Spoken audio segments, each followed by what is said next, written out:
Hello नमस्कार दोस्तों, welcome back my YouTube channel law with Ronit. दोस्तों आप सभी का हमारे इस यूट्यूब चैनल पे स्वागत है। दोस्तों आज हम बात करेंगे उत्तराखंड जुडिशरी से रिलेटेड जो भी प्रीवियस ईयर पेपर कंडक्ट करवाए गए थे उन सभी प्रीवियस ईयर पेपर को यहाँ पे एनालिसिस करेंगे और साथ साथ में जो भी शॉर्ट पॉइंट होगा, जो भी शॉर्ट नोट्स होगा उसके माध्यम से हम यहाँ पे डिस्कस करने वाले हैं कि हाँ 2002 का ये प्रीवियस ईयर पेपर मैंने लिया है जो कि उत्तरांचल के नाम से तब हुआ करता था दोस्तों, अब जाकर के ये उत्तराखंड के नाम से हो गया। तो वही 2002 का मैं आई लॉ का पेपर आप लोगों के सामने लेकर के आ रहा हूँ और उसको डिटेल एनालिसिस करेंगे कि कौन कौन सा क्वेश्चन पूछा गया था, कहाँ कहाँ से क्वेश्चन पूछा गया था, लेवल ऑफ क्वेश्चन क्या था उस टाइम और इस टाइम क्वेश्चन का जो लेवल है वो क्या है। तो इन सभी चीज़ों को हम अच्छे से एनालिसिस करेंगे। दोस्तों बिना देर किए हम इसको स्टार्ट करते हैं। दोस्तों देखिए यहाँ पे लिखा है उत्तरांचल सिविल जज प्रारंभिक परीक्षा 2002 का है। तो ये 2002 का पहले मैंने ले लिया है, इसके बाद से 2006 का मैं कराऊंगा, बीच का जो गैप कर दूंगा, इसलिए क्योंकि मैं आपको ये शो करना चाहता हूँ कि 2002 में कैसा पेपर बनता था।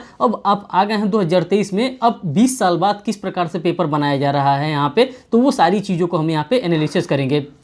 दोस्तों इसमें मैं आपको बताना चाहता हूँ कि इसमें भी सामान्य ज्ञान का पेपर होता है, मीन्स कि एक जनरल नॉलेज का पेपर होता है और जो सेकंड पेपर होता है वो लॉ का पेपर होता है। जो जनरल नॉलेज का पेपर होता है इसमें मात्र 50 क्वेश्चन आते हैं, उसको भी मैं कराऊंगा। मैं दिखाऊंगा कि कहाँ कहाँ से क्वेश्चन पूछे जा रहे हैं। जो 50 क्वेश्चन सामान्य ज्ञान से पूछे जाते हैं, मीन्स कि जनरल नॉलेज से, इनके जीके से पूछे जाते हैं। और आज जो है मैं सेशन लेकर के आया हूँ जिसमें 51 नंबर से लेकर के 150 नंबर क्वेश्चन तक हमारा लॉ का पेपर होगा। इसी लॉ के पेपर के बारे में हम यहाँ पे डिस्कस करने वाले हैं, क्योंकि यहाँ पे 150 प्रश्न जो होते हैं वो लॉ से आते हैं और 50 प्रश्न हमारे पास सामान्य ज्ञान से, मीन्स की जनरल नॉलेज से आते हैं। तो दोस्तों बिना देर किए हम इसको स्टार्ट करते हैं। देखिए ये हमारे पास भाग 2 है। भाग 2 क्या मतलब, एक पेपर फर्स्ट होता है। पेपर फर्स्ट में जो कि हमारा आता है, क्या आता है, हमारा जीके आता है। और पेपर सेकंड की हम बात करते हैं जिसको भाग 2 के नाम से जाना जाता है, इसमें लॉ पेपर आता है। तो इसी की बात करते हैं। तो दोस्तों देखिए यहाँ पे पहले हमारे पास जो क्वेश्चन आ रहा है भाग 2 से, पहला जो हमारे पास क्वेश्चन आ रहा है वो संपत्ति अंतरण अधिनियम से आ रहा है, मीन्स की ट्रांसफर ऑफ प्रॉपर्टी से रिलेटेड यहाँ पे पहला क्वेश्चन पूछा गया था। अब इसमें क्वेश्चन क्या पूछा गया था, नुकसानी के लिए वाद का अधिकार। तो नुकसानी के लिए वाद का अधिकार कौन ला सकता है, तो ये अनुयोज्य दावा नहीं है। मीन्स कि अगर किसी भी प्रकार का नुकसानी हो जा रहा है किसी चीज़ को लेकर के तो ये अनुयोज्य दावा नहीं है। अनुयोज्य दावा का मतलब कि ये एक्शनेबल क्लेम नहीं है। जब हम एक्शनेबल क्लेम की बात करते हैं तो वो सेक्शन नंबर 130 से लेकर के 137 of transfer of property act में ये डिफाइन किया जाता है कि हाँ अनुयोज्य दावा क्या होता है। अब देखिए इसके एक्सप्लेनेशन को, संपत्ति अंतरण अधिनियम की धारा 3 में अनुयोज्य दावे को परिभाषित किया गया। परिभाषा की अगर बात करते हैं तो धारा 3 में परिभाषित किया गया, अनुयोज्य दावे में अस्थावर संपत्ति के बंधक द्वारा या जंगम संपत्ति के आड़मान में या गिरवी द्वारा प्रतिभूति ऋण से भिन्न किसी ऋण का या उस जंगम संपत्ति में जो दावेदार के वास्तविक एवं आणविक कब्जे में है फायदाप्रद हित का ऐसा दावा अभिप्रेत होता है जिसे सिविल न्यायालय अनुतोष देने के लिए आधार प्रदान करने वाला मानता हो। अतः नुकसानी के लिए वाद का अधिकार अनुयोज्य दावा नहीं है। जो हमारा नुकसान हो जाता है किसी चीज़ के लिए, इसके लिए हम अनुयोज्य दावा नहीं ला सकते, एक्शनेबल क्लेम नहीं ला सकते। तो यही इस क्वेश्चन में बताया गया था और इसके एक्सप्लेनेशन को भी आपने यहाँ पे एनालिसिस कर लिया। क्वेश्चन सेकंड की हम बात करते हैं, मीन्स की क्वेश्चन नंबर 52 की हम बात करते हैं। संपत्ति अंतरण अधिनियम की धारा 53 को, मीन्स की पार्ट परफॉर्मेंस के बारे में बात कर रहा है। पार्ट परफॉर्मेंस 53 को में दिया गया भागी के पालन का सिद्धांत कहाँ पे दिया गया है, ये क्या होता है, एक कानूनी अधिकार है। इसका जो करेक्ट आंसर दोस्तों होगा ये ए वाला इसका करेक्ट आंसर होगा। इसमें ये पहली तो बात, इसमें ये एक कानूनी अधिकार है और बचाव में उपबंध होता है, मीन्स कि ये दोनों इसका सही करेक्ट आंसर होगा। ए वाला करेक्ट आंसर हो रहा है तो ए के साथ 1 भी है और 3 भी है। अब इसके एक्सप्लेनेशन को देखेंगे तो आपको अच्छे से और समझ में आ जाएगा। संपत्ति अंतरण अधिनियम की धारा 53 को, ये हमारे लिए इंपॉर्टेंट सेक्शन हो जाता है जो कि पार्ट परफॉर्मेंस की बात करता है। Under transfer of property act में निहित भागी के पालन का सिद्धांत बचाव में उपबंध होता है तथा यह एक कानूनी अधिकार है। आंग्ल विधि में भागी के पालन का आचरण सामयिक दायित्व को संरक्षण देता है। अतः 53 का जो सेक्शन नंबर 53 क्लॉज 6 है, 53 क्लॉज क है में निहित मान्यता विधिक एवं व्यवस्था जन्य है। मीन्स कि ये एक व्यवस्था देता है हमको, एक मीन्स कि एक रास्ता देता है, उसी के बारे में ये 53 को हमारे लिए बताया गया है। मीन्स कि जिसको कि पार्ट परफॉर्मेंस भागिक पालक के नाम से हम इसको जानते हैं। क्वेश्चन नंबर 53 देखिए दोस्तों, उस टाइम भी रीजन और असर्शन बेस्ड क्वेश्चन देता था और इस टाइम भी रीजन और असर्शन बेस्ड क्वेश्चन दे रहा है। तो कथन ए क्या कह रहा है संपत्ति एक व्यापक शब्द है और इसमें प्रतिलिपि अधिकार शामिल है। मीन्स कि जो हमारा प्रतिलिपि में हमारा जो कॉपीराइट का अधिकार होता है ये इसमें शामिल होता है। संपत्ति में क्या हमारा कॉपीराइट का भी अधिकार शामिल होता है। अब कारण देखिए, कारण बता रहा है, संपत्ति अंतरण अधिनियम पेटेंट सहित सभी प्रकार की संपत्तियों पर विचार कर सकता है। पेटेंट के साथ साथ ये सभी प्रकार की संपत्तियों पर विचार कर सकता है। तो दोस्तों इसका जो करेक्ट आंसर मार्क किया जाएगा वो ए किया जाएगा। ए और आर दोनों सही है। आर ए की सही स्पष्टीकरण कर रहा है। ये हमारे ट्रांसफर ऑफ प्रॉपर्टी एक्ट में फॉल करेंगे।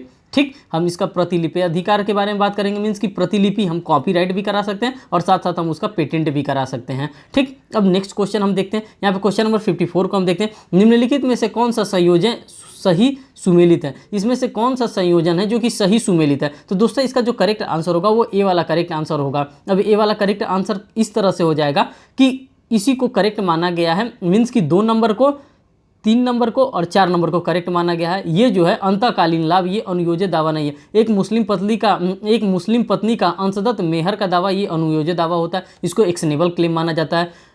अप्रतिभूत ऋण ये दो होता है, अनुयोज्य दावा होता है, एक्शनेबल क्लेम होता है। माल विक्रय संविदा के अधीन लाभ ये अनुयोज्य दावा होता है, एक्शनेबल क्लेम होता है। दोस्तों ये एक्शनेबल क्लेम की अगर मैं बात करता हूँ तो ये एक्शनेबल क्लेम आपके लिए इतना इंपॉर्टेंट हो जाता है जो कि सेक्शन नंबर 3 में तो डिफाइन किया गया कि एक्शनेबल क्लेम क्या होता है। जब हम इंटरप्रिटेशन क्लॉज पढ़ते हैं ट्रांसफर ऑफ प्रॉपर्टी एक्ट में तो वहाँ पे ये बातों को डिफाइन किया गया। लेकिन हमको ओरिजिनली ये देखने को कहाँ मिलता है, सेक्शन नंबर 130 से लेकर के 137 तक के बीच में अगर हम जाते हैं तो वहाँ पे हमें अनुयोज्य दावा मीन्स कि एक्शनेबल क्लेम हमको देखने के लिए मिलता है। और ये क्वेश्चन बार बार पूछा जाता है कि क्या एक मुस्लिम पत्नी जो होती है वो मेहर पाने का दावा रखती है तो वो किस प्रकार का राइट होता है, ये अनुयोज्य दावा होता है मीन्स कि एक्शनेबल क्लेम होता है कि नहीं। तो दोस्तों ये आपको पता होना चाहिए कि ये एक्शनेबल क्लेम होता है। उसी के बारे में ये क्वेश्चन फंसाने के लिए बार बार पूछा जाता है। अब इसके एक्सप्लेनेशन को देख लीजिए। संपत्ति अंतरण अधिनियम की धारा 3 के अनुसार एक मुस्लिम पत्नी का अंशदत्त मेहर का दावा, अप्रतिभूत ऋण, माल विक्रय संविदा के अधीन लाभ का अनुयोज्य दावा के अधीन आते हैं। मीन्स कि ये एक्शनेबल क्लेम के अधीन आते हैं। और एक्शनेबल क्लेम से हमारे लिए क्वेश्चन एग्जामिनेशन में बहुत बनते हैं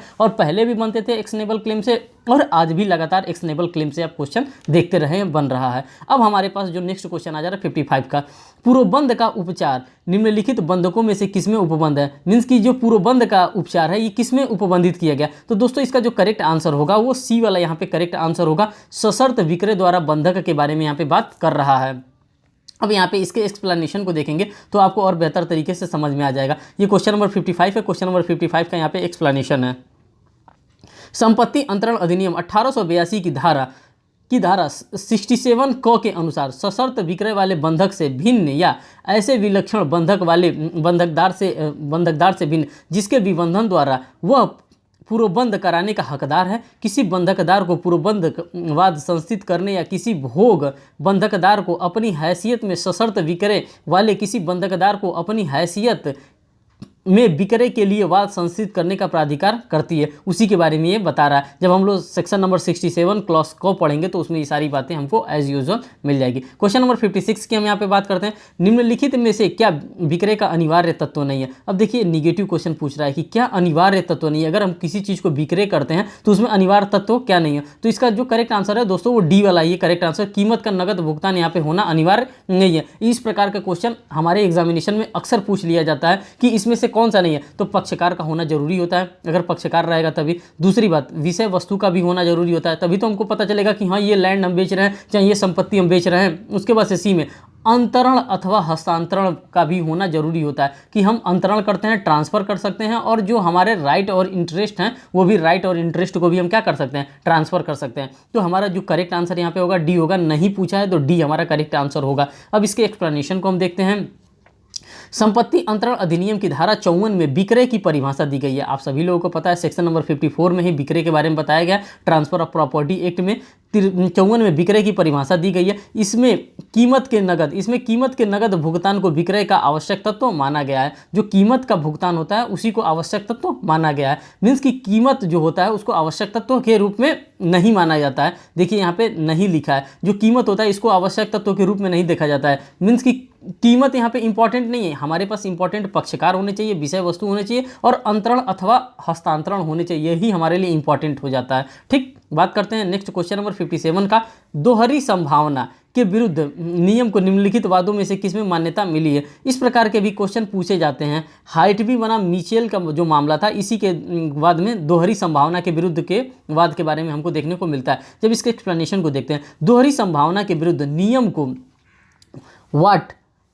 वाट बी मिचेल के वाद में मान्यता प्रदान किया गया था। इस वाद में कहा गया है कि अंग्रेजी विधि में किसी अज्ञात शिशु को आजीवन संपदा देने संभव है, लेकिन अंग्रेजी विधि का यह दृष्टिकोण उस रुकावट के अंतर्गत है जिसे दोहरी संभावना के विरोध के नियम से जाना जाता है। मीन्स कि जो डबल पॉसिबिलिटीज होती है, जो डबल पॉसिबिलिटीज में हम प्रॉपर्टी को ट्रांसफर कर देते हैं, उसी से रिलेटेड है। और ये जो केस लॉ है, ये उसी केस लॉ के विरुद्ध माना गया था। क्वेश्चन नंबर 58 की हम बात करते हैं साथियों।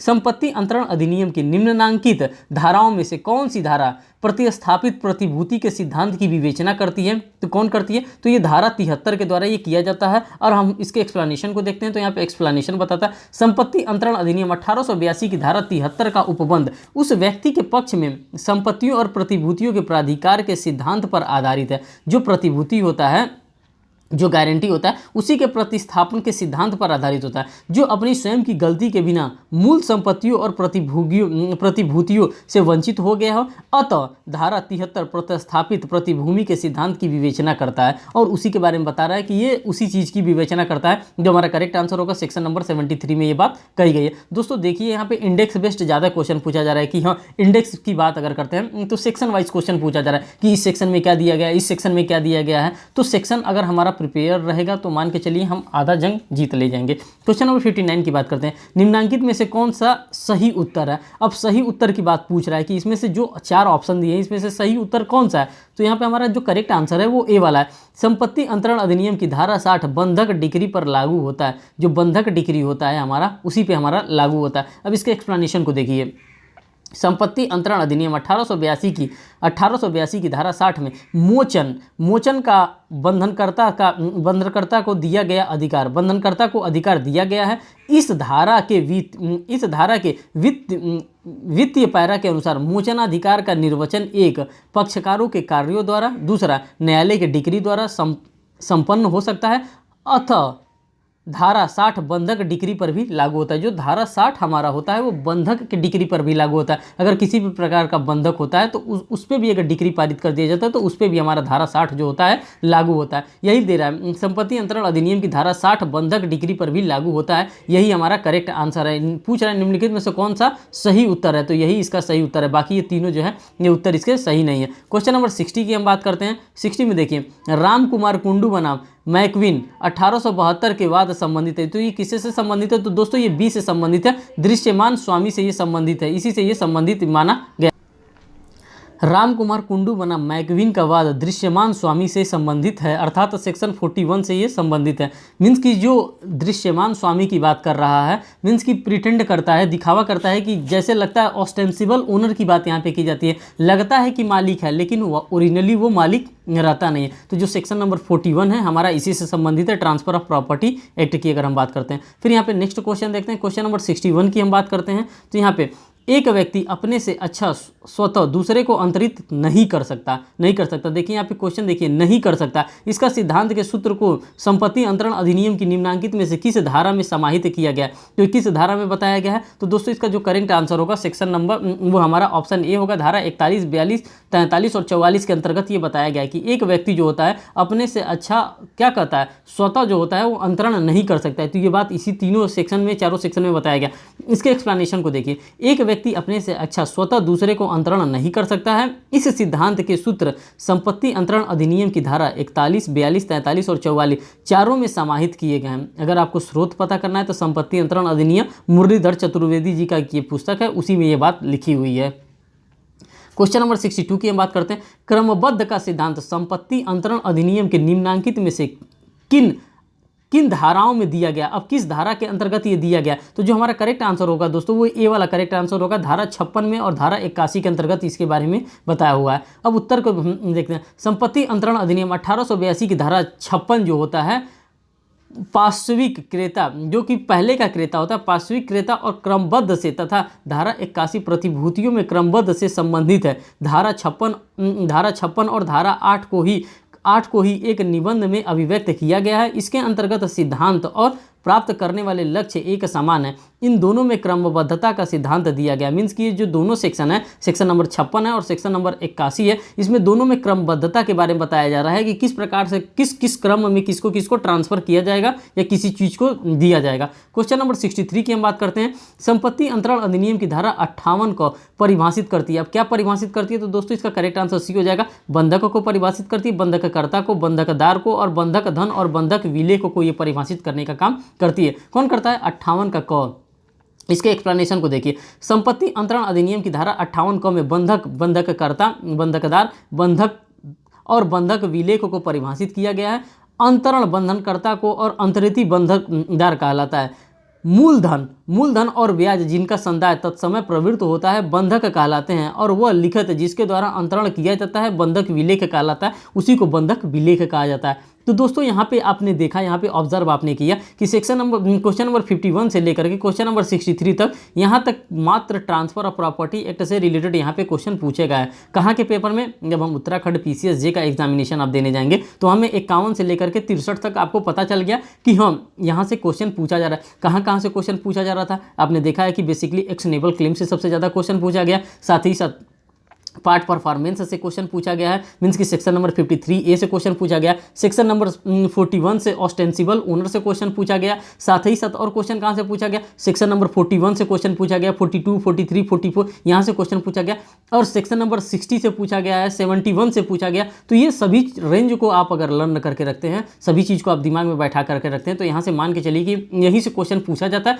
जो हमारे एग्जामिनेशन में अक्सर पूछे जाते हैं। अब बात करते हैं यहाँ पे, देखिए हिंदू विधि को भी इसमें शामिल किया गया। जब हम लोग उत्तराखंड का एग्जामिनेशन देने जाएंगे PCSJ का, तो उसमें हिंदू लॉ को भी शामिल किया गया। अब देखिए हिंदू लॉ में कौन कौन से चीज़ों को शामिल किया है, कहाँ से क्वेश्चन बनता है। हिंदू दत्तक और भरण पोषण अधिनियम के अधीन माता, जो माता होती हैं, ऑप्शन ए इसका करेक्ट है, अपने पुत्र के परिवार के साथ रहने का हकदार है। जो माँ है, अगर हिंदू दत्तक और भरण पोषण अधिनियम की हम बात करते हैं, तो जो माता होती है अपने पुत्र के साथ रहने का एक अधिकार रखती हैं, एक हक रखती हैं। अब इसके एक्सप्लेनेशन को देखिए। हिंदू दत्तक और भरण पोषण अधिनियम 1956, ये 1956 मीन्स की भरण पोषण अधिनियम की बात कर रहा है। 1956 के अनुसार माता पिता अपने पुत्र के परिवार के साथ रहने का हकदार है। मीन्स की माता जो पिता हैं अपने पुत्र के साथ रहने के लिए दावा कर सकते हैं। ये कहाँ बताया गया? ये भरण पोषण अधिनियम 1956 के अंतर्गत बता दिया गया है। बात करते हैं नेक्स्ट क्वेश्चन नंबर 65 की। हिंदू विधि में निम्नांकित में से कौन सा विवाह के प्राचीन तरीके स्वीकार नहीं थे? कौन कौन से प्राचीन तरीके थे जिसको स्वीकार नहीं किया गया था? तो दोस्तों इसका जो करेक्ट आंसर होगा डी वाला होगा, वो करेक्ट नहीं माना गया। मीन्स कि जो गंधर्व विवाह था और जो लास्ट में जो असुर विवाह चाहे जिसको राक्षस विवाह कहते हैं, इसको नहीं माना गया था। ये अर्श विवाह को माना गया और प्रजापत्य विवाह को माना गया। तो जो इसका करेक्ट आंसर होगा, यहाँ पे देखिए लिखा है स्वीकृत नहीं थे, तो ये उस टाइम में भी स्वीकृत नहीं थे। गंधर्व विवाह और असुर विवाह या राक्षस विवाह, इसको जो भी आप विवाह कर सकते हैं, ये दोनों विवाह को उस समय भी नहीं मान्यता मिली थी। अब इसके एक्सप्लेनेशन को देखिए, ये दोनों विवाह कह क्या रहा है। हिंदू विवाह अधिनियम 1955 के पूर्व अर्थात प्राचीन हिंदू विवाह में 8 पद्धतियाँ मानी गई थी, 4 मान्य पद्धतियाँ और 4 अमान्य पद्धतियाँ। आपको ये भी पता चल गया है कि कितनी मान्य पद्धतियाँ थी उस टाइम विवाह के लिए और कितनी अमान्य पद्धतियाँ थी। तो 8 पद्धतियाँ थी, जिसमें से 4 मान्य पद्धति थी और 4 अमान्य पद्धति थी। मान्य पद्धति थी ब्राह्मण पद्धति, दैव पद्धति, अर्श विवाह और प्रजापत्य विवाह। अमान्य पद्धति थी असुर विवाह, गंधर्व विवाह, राक्षस विवाह और पैशाच्य विवाह। मीन्स कि इतने प्रकार के विवाह होते थे, ये सब विवाहों को नहीं माना गया था। गंधर्व और असुर प्राचीन तरीके से स्वीकृत नहीं थे, इसलिए विकल्प 1 और 4 यहाँ पे सही करेक्ट आंसर मार्क किया गया। तो दोस्तों आप एक क्वेश्चन को ना देखिए, क्वेश्चन के साथ साथ यहाँ पे आपने देखिए, जब एक्सप्लेनेशन को आप रीड करते हैं, एक्सप्लेनेशन को देखते हैं, तो आपको पता चल गया कि यहाँ पे 8 प्रकार के विवाह के बारे में बात किया जाता था। 4 विवाह को मान्यता प्रदान किया गया था, 4 विवाह को मान्यता प्रदान नहीं किया गया था, और साथ ही साथ ये भी देख सकते हैं कि प्राचीन में भी 2 विवाह को और नहीं माना गया था। तो इस प्रकार से आप अपने आंसर को कंप्लीट कर सकते हैं। फिर यहाँ पे नेक्स्ट क्वेश्चन देखते हैं, क्वेश्चन नंबर 66 की हम बात करते हैं। एक 17 वर्ष का लड़का 15 वर्ष की लड़की से विवाह करता है, यह विवाह क्या होगा? इस विवाह को क्या माना जाएगा? विधिमान्य और दंडनीय। विवाह तो जो होगा दोस्तों वो विधिमान्य होगा, लेकिन ये जो विवाह है वो दंडनीय विवाह होगा। ये किस केस में बताया गया? श्रीमती नौमी बनाम नरोत्तम तथा मोहिंदर कौर बनाम मेजर सिंह के वाद में न्यायालय ने यह निरूपित किया कि ऐसे 2 व्यक्तियों के बीच विवाह जो निर्धारित आयु से कम कम हैं, शून्य नहीं होते हैं। विवाह कभी भी शून्य नहीं होगा, आपको पता होना चाहिए। अगर विवाह एक बार हो गया तो विवाह को शून्य नहीं किया जा सकता। तो यहाँ पे आपसे कभी कभी क्वेश्चन पूछ दिया जा सकता है, ऑप्शन में भी दे सकता है कि क्या विवाह शून्य होगा, तो जी नहीं, शून्य नहीं हो सकता। किंतु वह व्यक्ति जो इस प्रकार का विवाह अपने लिए रचता है वह धारा 18 के अनुसार दंड का भागी होगा। 17 वर्ष का लड़का और 15 वर्ष की लड़की से विवाह करता है तो विवाह विधिमान्य और दंडनीय होगा। विधिमान्य होगा मीन्स कि ये विवाह जो होगा वो लॉफुल होगा, लेकिन क्या होगा, साथ साथ में पनिशेबल बाय लॉ होगा, क्योंकि फॉरबिडन लगाया गया था। यहाँ पे कहा गया है कि एक एज को दिया गया है पार्लियामेंट के द्वारा कि इस एज के लड़का हो और इस एज की लड़की हो तभी एक दूसरे का विवाह हो सकता है। अगर इस एज से कम में आप विवाह कर रहे हैं तो आप पनिशेबल होंगे, आपका विवाह शून्य नहीं माना जाएगा, लेकिन उसको क्या माना जाएगा, उसको दंडनीय जरूर माना जाएगा। तो ये बात आपने यहाँ पे देख लिया। क्वेश्चन नंबर 67 की बात करते हैं। और अपने बड़े भाई की विधवा ब से विवाह करता है, यह विवाह क्या होगा, इस विवाह को क्या माना जाएगा, यह जो विवाह होगा ये शून्य विवाह माना जाएगा। और जो है अपने बड़े भाई की विधवा से मीन्स कि उसका भाई मर चुका है, उसकी विधवा से अगर शादी करता है तो इस विवाह को क्या माना जाएगा, इस विवाह को यहाँ पे शून्य माना जाएगा। अब इसके एक्सप्लेनेशन को देखिए। हिंदू विवाह अधिनियम 1955 की धारा 3 जो में विवाह से संबंधित प्रतिसिद्ध संबंधों का विवरण दिया गया है, जिसके अनुसार कोई व्यक्ति उस संबंध से विवाह नहीं कर सकता है। अगर जो प्रतिसिद्ध संबंध दिया गया है मीन्स कि जहाँ पे हमको बताया गया है कि इस टाइप का विवाह नहीं कर सकते, वहाँ पे अगर कोई विवाह कर रहा है तो उसको शून्य विवाह माना जाएगा। मंथ की एक क्राइटेरिया दिया है कि इससे आपको विवाह नहीं करना। अगर उसमें आप विवाह कर रहे हैं तो उस विवाह को शून्य माना जाएगा। धारा 11 के अंतर्गत प्रतिसिद्ध व्यक्तियों के साथ विवाह शून्य करार दिया जाता है। इस पद्धति में संबंधियों में से एक भाई की स्त्री भी सम्मिलित है। इसमें जो भाई की स्त्री है वो भी सम्मिलित है। ये बात कहाँ हमको धारा 11 के अंतर्गत बता दिया गया कि इससे इनका विवाह नहीं होगा, इससे इनका विवाह नहीं होगा, इससे इनका विवाह नहीं होगा। अगर इस प्रकार का कोई विवाह कर रहा है तो उस विवाह को शून्य माना जाएगा, शुरुआत से ही शून्य माना जाएगा, वाइड एब इनिशियो माना जाएगा। ये बात हमको धारा 11 के अंतर्गत भी बता दिया गया। नेक्स्ट क्वेश्चन नंबर 68 की बात करते हैं। अपनी पत्नी की सम्मति के बिना एक हिंदू पुरुष द्वारा गोद लिया जाना है। अगर अपनी पत्नी की सम्मति नहीं है, अगर उसके द्वारा किसी भी बच्चे को गोद ले लिया जाता है तो ये क्या होगा, ये जो गोद लिया है उसको शून्य माना जाएगा, ये शून्य माना जाएगा। अब इसका इलस्ट्रेशन देखिए। हिंदू दत्तक ग्रहण तथा भरण पोषण अधिनियम 1956 के अनुसार पत्नी अथवा पत्नियों की सहमति के बिना दत्तक ग्रहण हो सकता है। यदि पत्नी के सम्मति के बिना हिंदू पुरुष गोद लेता है तो वह शून्य होगा। यहाँ पे अगर पत्नी की सम्मति के बिना अगर वो किसी भी बच्चे को गोद ले लेता है तो यहाँ पे उसको शून्य माना जाएगा। यही बातें इस क्वेश्चन के अकॉर्डिंग बताया जा रहा है। जब आप इसको पढ़ेंगे तो आपके लिए बहुत ही अच्छा होगा और ये बहुत ही इंटरेस्टिंग सब्जेक्ट है।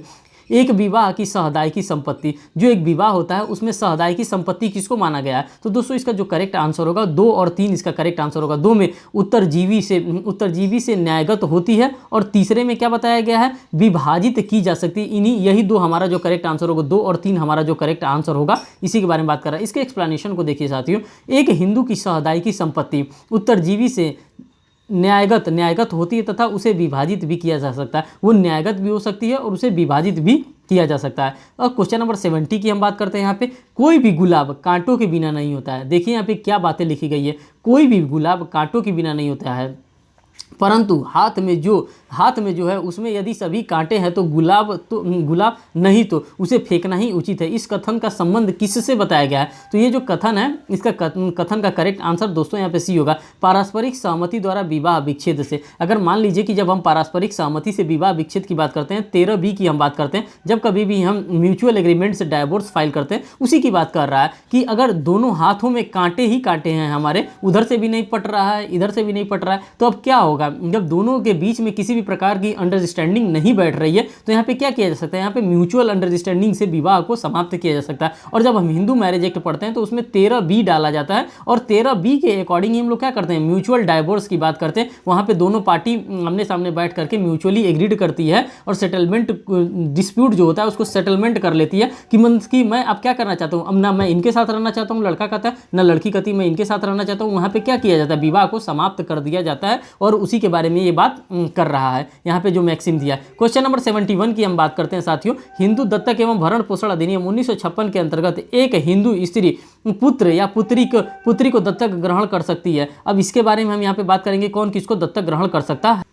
यहाँ पे दोस्तों जो इसका करेक्ट आंसर होगा वो ए वाला करेक्ट आंसर होगा, तब उसको दत्तक ग्रहण किया जा सकता है। जब वो अविवाहित हो तभी उसको दत्तक ग्रहण किया जा सकता है। 71 का एक करेक्ट आंसर होगा। अब इसके एक्सप्लेनेशन को देख लेते हैं। एक्सप्लेनेशन में क्या कह रहा है, हिंदू दत्तक ग्रहण एवं भरण पोषण अधिनियम 1956 की धारा 8 के अनुसार एक हिंदू स्त्री यदि अविवाहित है तो पुत्र या पुत्री को दत्तक ग्रहण कर सकता है या कर सकती है, इसी के बारे में यहाँ पे बताया गया कि कौन किसको कब और कैसे दत्तक ग्रहण कर सकता है, मीन्स कि कौन किसको कब कैसे अडॉप्ट कर सकता है, उसी से रिलेटेड ये क्वेश्चन बन रहा है। क्वेश्चन नंबर 72 की हम बात करते हैं, हिंदू विवाह अधिनियम। अगर हम हिंदू विवाह अधिनियम 1955 की बात करते हैं तो विवाह विच्छेद से संबंधित उपबंध है। अब किसमें ये विवाह विच्छेद से उपबंध को बताया गया, तो धारा 13 के अंतर्गत बताया गया। अगर म्यूचुअल कंसेंट के बारे में हम बात करते हैं तो यही बात आ जाता है, 13B हमसे क्लॉज पूछ लेगा कि म्यूचुअल कंसेंट से अगर विवाह को विच्छेद करना है तो कहाँ पे हम फाइल करेंगे, पिटीशन अपना सूट कहाँ पे फाइल करेंगे, तो ये 13B के अकॉर्डिंग हम फाइल कर सकते हैं। लेकिन यहाँ पे क्वेश्चन क्या पूछा है, हिंदू विवाह अधिनियम 1955 में विवाह विच्छेद से संबंधित उपबंध कहाँ दिया गया, तो सेक्शन नंबर 13 में दिया गया।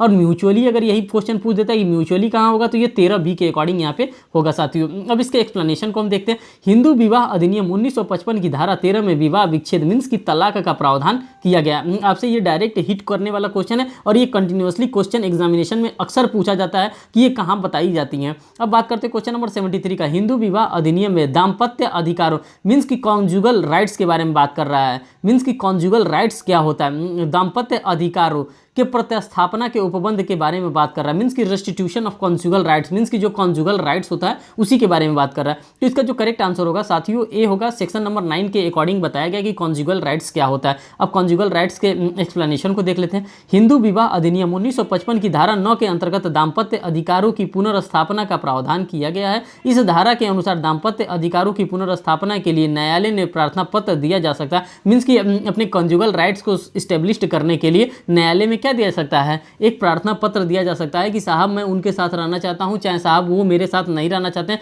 उनको किसी भी तरह से मेरे साथ रखा जाए, मैं अपना कॉन्जुगल राइट्स उनके साथ क्या करना चाहता हूं, स्टैब्लिश करना चाहता हूं। और ये बात कहां बताया गया, हिंदू मैरिज एक्ट के सेक्शन नंबर 9 में ये बातें बताई गई हैं। तो ये क्वेश्चन आपके लिए इंपॉर्टेंट हो जाता है। क्वेश्चन नंबर 74 की हम बात करते हैं।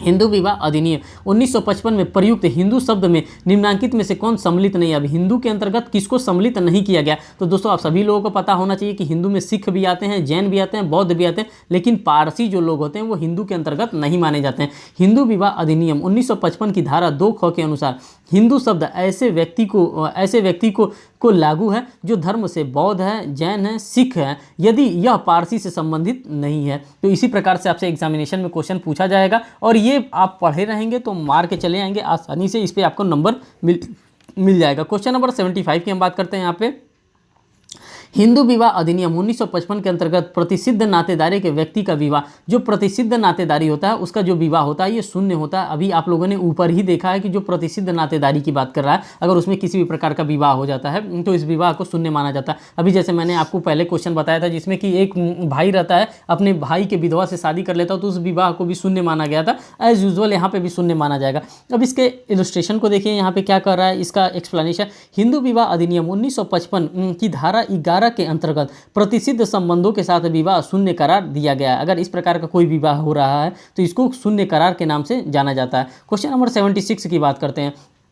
एक हिंदू पति द्वारा जारकर्म किया जाता है तो उसको क्या माना जाता है, तो इसके लिए क्या ग्राउंड हो सकता है, तो जो हमारा करेक्ट आंसर हो सकता है दोस्तों यहाँ पे करेक्ट आंसर डी होगा। विवाह विच्छेद और न्यायिक पृथक्करण दोनों का आधार यहाँ पे बन सकता है। अगर पत्नी चाहती है तो वो विवाह विच्छेद भी कर सकती है, किसके आधार पर, एडल्ट्री के आधार पर, जारकर्म के आधार पर, और वो क्या कर सकती है, न्यायिक पृथक्करण भी हो सकती है। मीन्स कि अगर वो चाहती है कि मैं अपने हस्बैंड के साथ न रहूँ तो वो क्या कर सकती है, जुडिशियल सेपरेशन भी वो करा सकती है। तो ये दोनों का ग्राउंड यहाँ पे हो सकता है अगर इस प्रकार से अगर कोई हस्बैंड कर रहा है तो। अब इसके एक्सप्लेनेशन को देखिए। एक हिंदू पति द्वारा जारकर्म विवाह विच्छेद और न्यायिक पृथक्करण दोनों का आधार होता है। अगर इस प्रकार से वो कर रहे हैं, जारकर्म किया जा रहा है, तो वो दोनों ग्राउंड यहाँ पे फर्निश किया जा रहा है। किस किस चीज़ का ग्राउंड में फिर बता देना चाहता हूँ। एक न्यायिक पृथक्करण मीन्स की एक जुडिशियल सेपरेशन का भी कर सकते हैं और एक विवाह विच्छेद का भी कर सकते हैं। मीन्स की अगर जो डाइवोर्स होता है उसके लिए भी ग्राउंड यहाँ पे फर्निश किया जा रहा है। इसे 1976 के विवाह विच्छेद संशोधन के बाद न्यायिक पृथक्करण तथा तलाक विवाह विच्छेद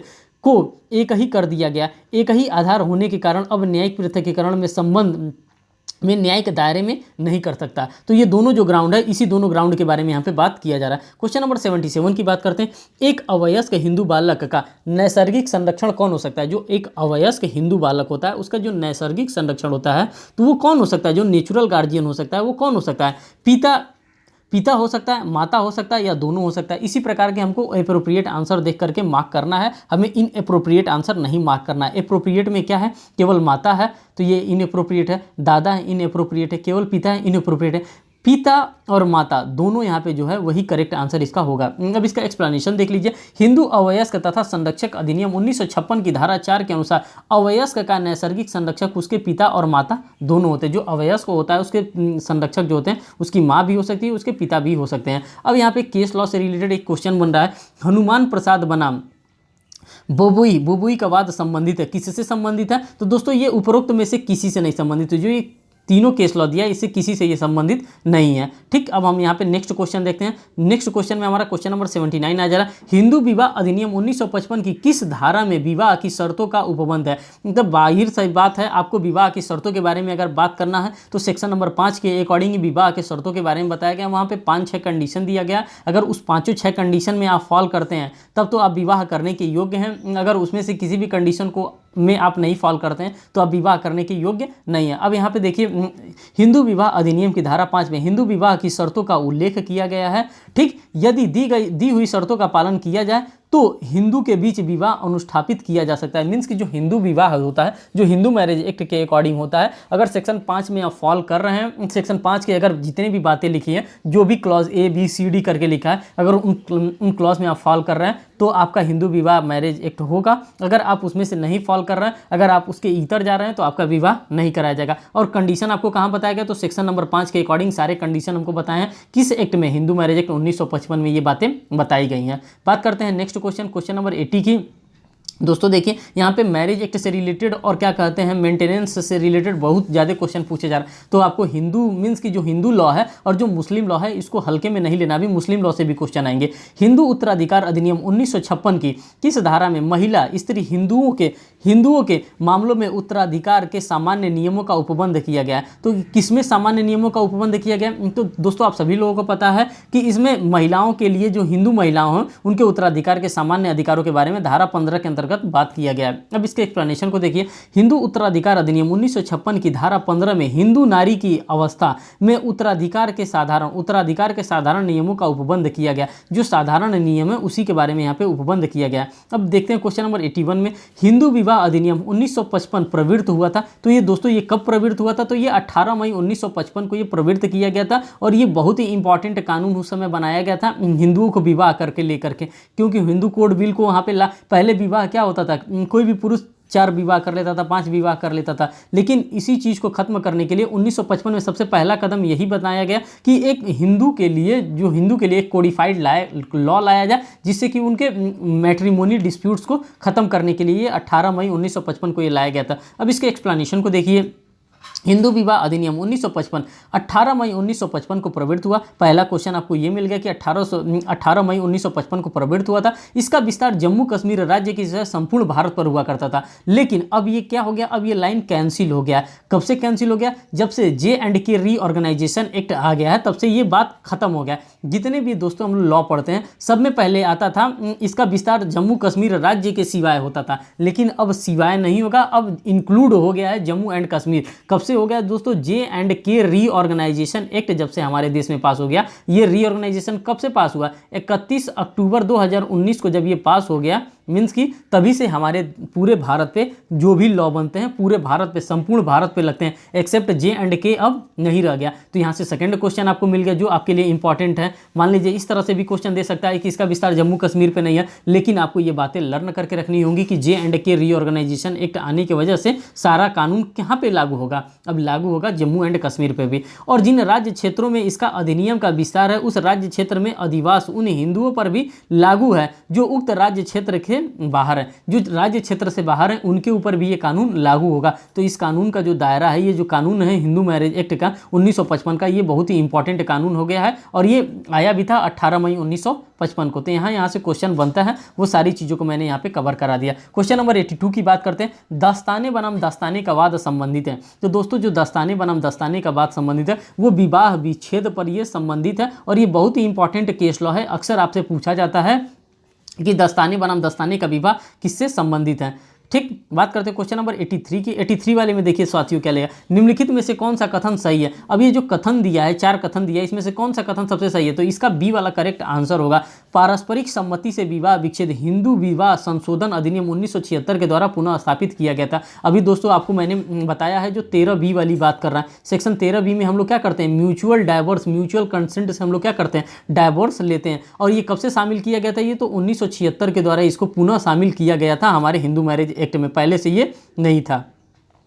क्वेश्चन नंबर 84 की हम बात करते हैं साथियों। सूची 1 को सूची 2 के साथ सुमेलित कीजिए तथा सूचियों के नीचे दिए गए कूट की सहायता से उत्तर को यहाँ पे अंकित करिए। जो यहाँ पे करेक्ट आंसर होगा ये ए वाला होगा।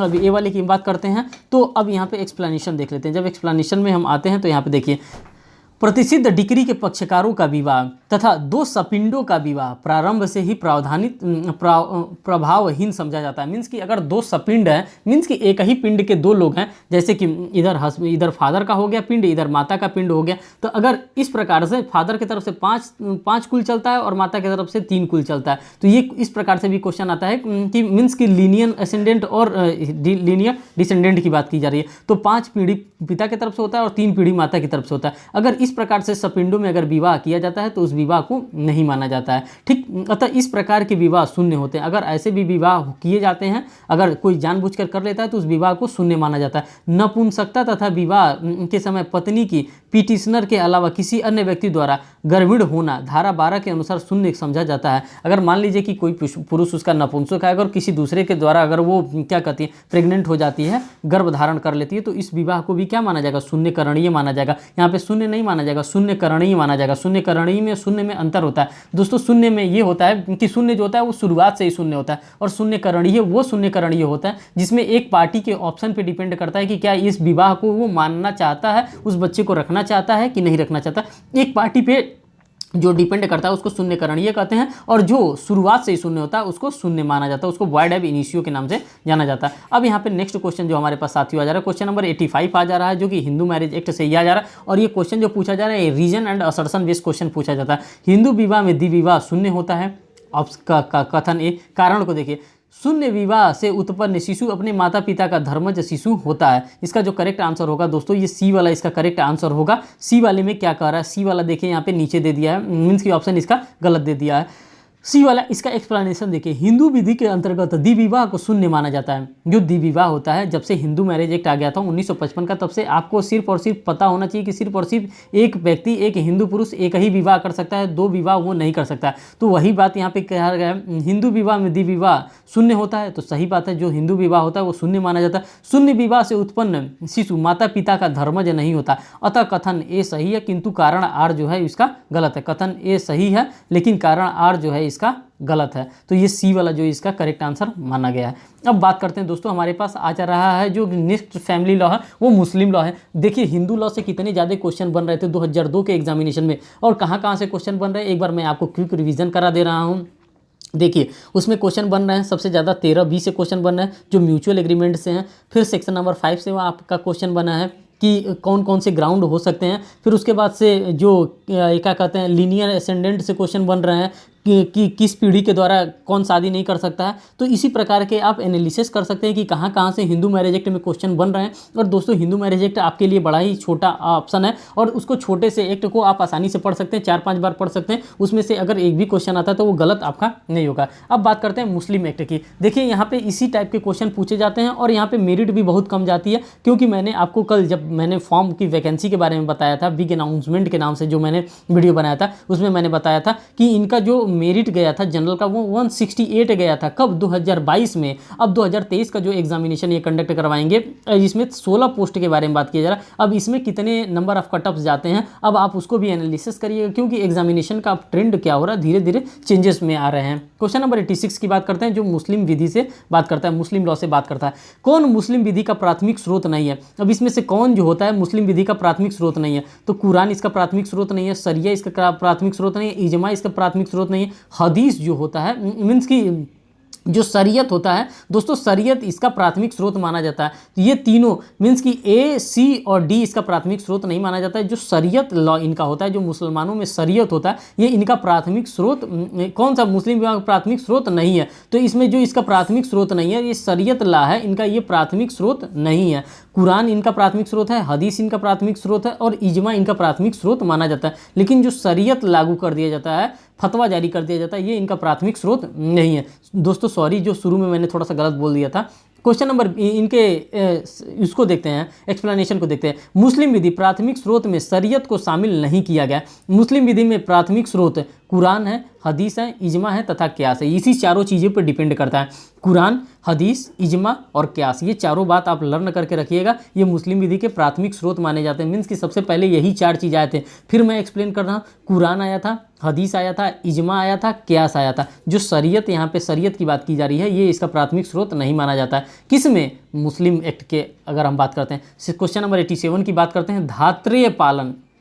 धात्रेय पालन का मतलब क्या होता है, फॉस्टरेज के आधार पर मुस्लिम विवाह। मीन्स कि जो दूध पिला देती हैं, अगर कोई माँ किसी बच्चे को दूध पिला देती है तो उसी को फॉस्टरेज कहा जाता है। इस आधार पर अगर कोई विवाह किया जाता है तो उसको क्या माना जाता है, उस विवाह को शून्य माना जाता है। और मुस्लिम एक्ट में उस विवाह को बातिल कहा जाता है। तो वो विवाह क्या हो जाता है, बातिल विवाह हो जाता है। कभी कभी हमारे एग्जामिनेशन में शून्य न दे करके बातिल आ जाता है। ये जो बातिल लिखा है तो ये बातिल आ जाता है। तो ये बातिल का मतलब भी शून्य होता है। अब यहाँ पे इसका एक्सप्लेनेशन देख लिए। धात्रेय पालन, फास्टरेज के आधार पर किया गया मुस्लिम विवाह शून्य होता है, उसको बातिल विवाह के नाम से जाना जाता है। इसलिए मुस्लिम वर्डों का यहाँ पे इस्तेमाल किया जाता है, क्योंकि अक्सर एग्जामिनेशन में यहाँ पे शून्य न देकर के बातिल दे दिया जाता है और लोग कंफ्यूज हो जाते हैं कि बातिल कौन सा विवाह होता है, बातिल कौन सा शादी होता है। तो यही इसके बारे में बताया गया। क्वेश्चन नंबर 88 की बात करते हैं, निम्नलिखित में से कौन मुस्लिम विधि का स्रोत है। अब मुस्लिम विधि का स्रोत कौन सा है दोस्तों, तो आप लोगों ने अभी ऊपर देखा, कुरान है, इजमा है, क्यास है, ये सभी के सभी क्या मुस्लिम विधि के स्रोत हैं। उपरोक्त सभी इसका जो होगा करेक्ट आंसर होगा। यही चारों चीज़ों के बारे में घुमा फिरा के बात कर रहा है। क्वेश्चन नंबर 89 की हम बात करते हैं, एक नाबालिग मुस्लिम लड़की का विवाह विधिक संरक्षक है। जो एक नाबालिग मुस्लिम लड़की होता है उसका विधिक संरक्षक किसको माना जाता है, तो दोस्तों आप सभी लोगों को पता है, जो नाबालिग लड़की का विधिक संरक्षक उसका पिता ही होता है। पिता के बाद माता होता है, माता के बाद दादा उदा होते हैं बोले। एक नाबालिग मुस्लिम लड़की का विधिक संरक्षक उसका पिता होता है। इसे इमाम वादा बना मतसददी के बाद में अभिनिर्धारित किया गया था। ये जो केस लाया था, इसी केस लॉ के अकॉर्डिंग ये बताया गया था कि एक नाबालिग लड़की जो मुस्लिम लड़की होता है उसका जो संरक्षक होता है तो उसका पिता ही होता है। अब क्वेश्चन नंबर 90 की हम बात करते हैं, मुस्लिम विधि के अंतर्गत विधिमान्य विवाह के लिए निम्नांकित में से क्या आवश्यक नहीं है। अब देखिए क्वेश्चन निगेटिव पूछ रहा है, इसमें से क्या आवश्यक नहीं है। तो धात्रेय संबंध जो होता है, जो फॉस्टरेज संबंध होता है, जो दूध से जो संबंध बनता है, वो संबंध यहाँ पे आवश्यक नहीं है। मुस्लिम विधि के अंतर्गत धात्रेय संबंध विधिमान्य विवाह के लिए आवश्यक नहीं है। यह विधिमान्य विवाह के लिए आवश्यक नहीं है। प्रस्ताव और स्वीकृति का आवश्यक है, सक्षम पक्षकार होना चाहिए और स्वतंत्र सहमति होना चाहिए। मीन्स कि इंडियन कॉन्ट्रैक्ट एक्ट की सारी डिजायर यहाँ पे होनी चाहिए। प्रस्ताव और स्वीकृति भी होता है इंडियन कॉन्ट्रैक्ट एक्ट में, वो होना चाहिए। सक्षम पक्षकार होना चाहिए, मीन्स कि कॉम्पिटेंट पार्टी होना चाहिए, क्योंकि हम लोग सेक्शन नंबर 11 के अकॉर्डिंग इंडियन कॉन्ट्रैक्ट एक्ट में हम लोग पढ़ते हैं। फिर स्वतंत्र सहमति, फ्री कंसेंट के बारे में पढ़ते हैं, सेक्शन नंबर 14 में हम लोग पढ़ते हैं इंडियन कॉन्ट्रैक्ट एक्ट में। तो सारे इंडियन कॉन्ट्रैक्ट एक्ट के एलिमेंट यहाँ पे होने चाहिए। और यहाँ पे क्या नहीं होना, धात्रेय संबंध नहीं होना चाहिए। मुस्लिम विधि में मेहर, मुस्लिम विधि के अब मेहर की बात करते हैं। मेहर से दोस्तों अक्सर क्वेश्चन पूछा जाता है और मेहर इंपॉर्टेंट टॉपिक होता है मेहर से रिलेटेड। अब देखिए मुस्लिम विधि में मेहर क्या होता है, जाहिर सी बात है मुस्लिम विधि में जो मेहर होता है वो दहेज तो बिल्कुल ही नहीं होता है।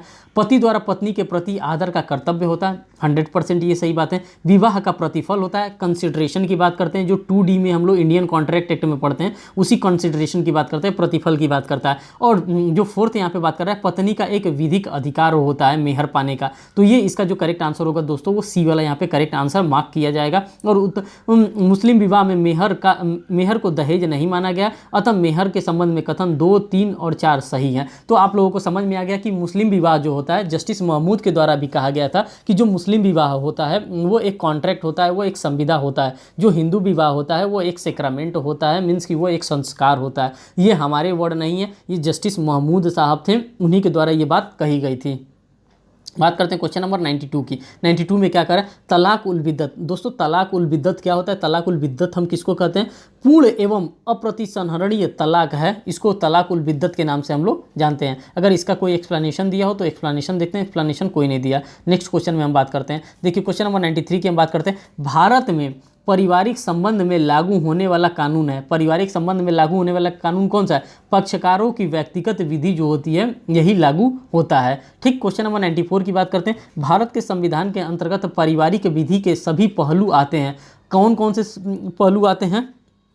तो हमारे पास कॉन्स्टिट्यूशन ऑफ इंडिया की अगर हम बात करते हैं साथियों, तो वहाँ पे संविधान के अंतर्गत शेड्यूल 7 में हमको सूची दिया गया है। सूची 1 दिया गया है, सूची 2 दिया गया, मीन्स की संघ सूची दिया गया, राज्य सूची दिया गया, समवर्ती सूची दिया गया। तो ये जो इसके बारे में बात करता है, अंतर्गत पारिवारिक विधि के बारे में बात कर रहा है, तो इस समवर्ती सूची के विषय के बारे में बात कर रहा है, मीन्स की कंकरेंट लिस्ट के बारे में बात किया जा रहा है। जो लिस्ट दिया गया, इन सभी लिस्टों में अपना अपना नंबर दिया है कि किस लिस्ट में कौन कितना कानून बना सकता है, स्टेट लिस्ट में कौन कितना कानून बना सकता है, किस किस विषयों पर। अगर हम कंकरेंट लिस्ट की बात करते हैं तो कंकरेंट लिस्ट में कौन कितना कितना कानून बना सकता है, और उन सभी का अपना वाइडर एक स्कोप दे दिया गया है और उसी के अकॉर्डिंग वो अपना कानून बनाते हैं। तो इसका जो करेक्ट आंसर होगा दोस्तों 94 का, भारत के संविधान के अंदर पारिवारिक विधि के संबंध में पहलू में आते हैं, तो ये समवर्ती सूची में आते हैं। इस प्रकार से भी क्वेश्चन आपके एग्जामिनेशन में पूछा गया था। क्वेश्चन नंबर 95 की हम बात करते हैं। एक मुसलमान दुनिया के किसी भी देश में क्या कर सकता है? डी इसका करेक्ट आंसर होगा। संबंधित देश के कानूनों के अनुपालन के उद्देश्य से जाता है,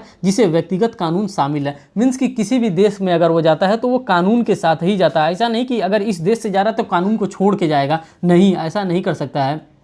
वो अपना पर्सनल लॉ को भी लेकर के जाता है और साथ साथ जो भी उसका वहाँ का कानून होता है उस कानून को भी लेकर के जाता है। ठीक, बात करते हैं क्वेश्चन नंबर 96 की। क्वेश्चन नंबर 96 में देखिए, जब एक मुस्लिम पुरुष और एक मुस्लिम महिला विशेष विधि अधिनियम मीन्स की स्पेशल मैरिज एक्ट के अकॉर्डिंग जो कि 1954 के अंतर्गत अपने विवाह की संविदा करते हैं, तो मुस्लिम व्यक्तिक विधि क्या हो जाएगा? तो यहाँ पे लागू नहीं होता है। जो व्यक्तिगत विधि होता है, जो इनका पर्सनल लॉ होता है, मुस्लिम एक्ट होता है, अगर वो स्पेशल मैरिज एक्ट के अकॉर्डिंग अगर वो शादी करते हैं तो इनका जो व्यक्तिगत विधि होता है ये उस पर लागू नहीं होता है। जैसे एग्जाम्पल के लिए मैं आपको बता देना चाहता हूँ, जैसे शाहरुख खान का शादी है, वो स्पेशल मैरिज एक्ट के अकॉर्डिंग उन्होंने गौरी खान से शादी किया था। गौरी जो थी वो हिंदू थी और शाहरुख खान जो थे वो मुस्लिम थे। एज ए एग्जाम्पल मैं ले रहा हूँ, आपको ऑफेंड होने की आवश्यकता नहीं है। एग्जाम्पल मैं देना चाहता हूँ यहाँ पे कि दोनों लोग के द्वारा शादी क्या किया गया, तो ये स्पेशल मैरिज एक्ट के अकॉर्डिंग इन दोनों की शादी की गई है। ठीक, और जैसे ही स्पेशल मैरिज एक्ट के अकॉर्डिंग इन्होंने शादी किया, इनके ऊपर मुस्लिम लॉ प्रिवेल नहीं करेगा, तब वो कहाँ फॉल कर जाएगा? तो वो स्पेशल मैरिज एक्ट के अकॉर्डिंग वो फॉल कर जाएगा। इसके एक्सप्लेनेशन को देखिए, जब एक मुसलमान पुरुष एक महिला विशेष विधिक अधिनियम मीन्स की स्पेशल मैरिज एक्ट 1954 के अंतर्गत अपने विवाह की संविदा करते हैं, तो इस प्रकार के विवाह की मुस्लिम व्यक्तिक विधि लागू नहीं होता है। जो इसका व्यक्तिगत विधि होता है, जो मुस्लिम एक्ट होता है, ये उनके ऊपर फॉल नहीं करेगा उनके लिए, क्योंकि अलग से एक विधि बना दिया गया है जिसको कि स्पेशल मैरिज एक्ट के नाम से हम लोग जानते हैं। क्वेश्चन नंबर 97 की बात करते हैं। सिया विधि के अंतर्गत यदि पति बोलने की क्षमता रखता है और तलाक की लिखित घोषणा करता है, तो ऐसा तलाक किस प्रकार का तलाक माना जाएगा? तो ये एक प्रकार का तलाक जो होता है वो शून्य तलाक माना जाएगा। देखिए क्वेश्चन को फिर से मैं बताने की कोशिश कर रहा हूँ, ये क्वेश्चन इंपॉर्टेंट है, ऐसे क्वेश्चन पूछे जा सकते हैं। सिया विधि के अंतर्गत यदि पति बोलने की क्षमता रखता है, मीन्स कि पति गूंगा नहीं है, अगर पति बोल सकता है और तलाक लिखित घोषणा करता है, तो ऐसे तलाकों को क्या माना जाएगा? सिया विधि की बात कर रहे हैं। सिया विधि में ऐसे तलाकों को दोस्तों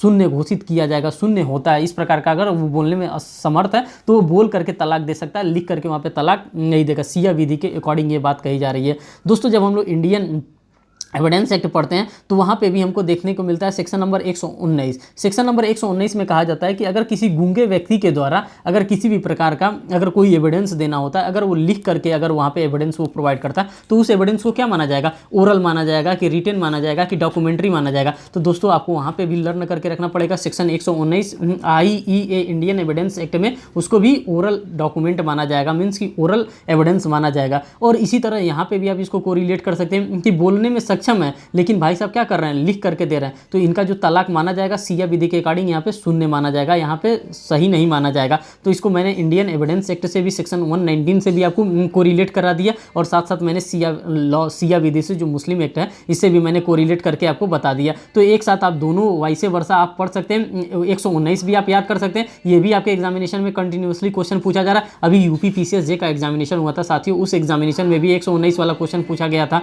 ठीक, क्योंकि हमारे यूपी पीसीएस में हमारे में किसी भी प्रकार का मैट्रिमोनी एक्ट नहीं है, इसीलिए मैट्रिमोनी एक्ट से क्वेश्चन नहीं पूछा जाता। क्वेश्चन नंबर 98 की हम बात करते हैं। तो देखिए इसमें 98 वाले में क्या दे रहा है, मुस्लिम विधि में विधि को माना जाता है, जो मुस्लिम विधि होता है, मुस्लिम विधि में विधि को क्या माना जाता है। तो आप लोगों को मैंने अभी पहले ही बता दिया है कि मुस्लिम विधि में अगर कोई भी शादी होता है तो इसको संविदा माना जाता है, इसको कॉन्ट्रैक्ट का रूप दिया जाता है, क्योंकि इसमें कॉन्ट्रैक्ट के सारे ऑब्लिगेशन जो होते हैं वो फुलफिल होते हैं। ऑफर एंड एक्सेप्टेंस यहाँ पे भी होता है, इसमें भी कंसिडरेशन की बात की जाती है, साथ साथ यहाँ पे कंसेंट की बात की जाती है। कंसेंट 13 वाला कंसेंट नहीं, जो इंडियन कॉन्ट्रैक्ट एक्ट में जो हम लोग सेक्शन 13 में क्या कहते हैं कंसेंट को बात करते हैं, तो ये कंसेंट की बात नहीं करता है, यहाँ पे फ्री कंसेंट की बात करता है, मीन्स की स्वतंत्र सहमति, जो section 14 of Indian contract act में दिखाया जाता है, उस कॉन्ट्रैक्ट की बात कर रहा है, उस कंसेंट की बात कर रहा है। तो इसीलिए जस्टिस महमूद साहब के द्वारा ही बता दिया गया था कि जो मुस्लिम मैरिज एक्ट होता है वो एक प्रकार का संविदा होता है, वो एक प्रकार का सेक्रामेंट नहीं होता है। लेकिन जब यहीं पे हम बात करते हैं अपोजिट साइड में हिंदू मैरिज एक्ट की,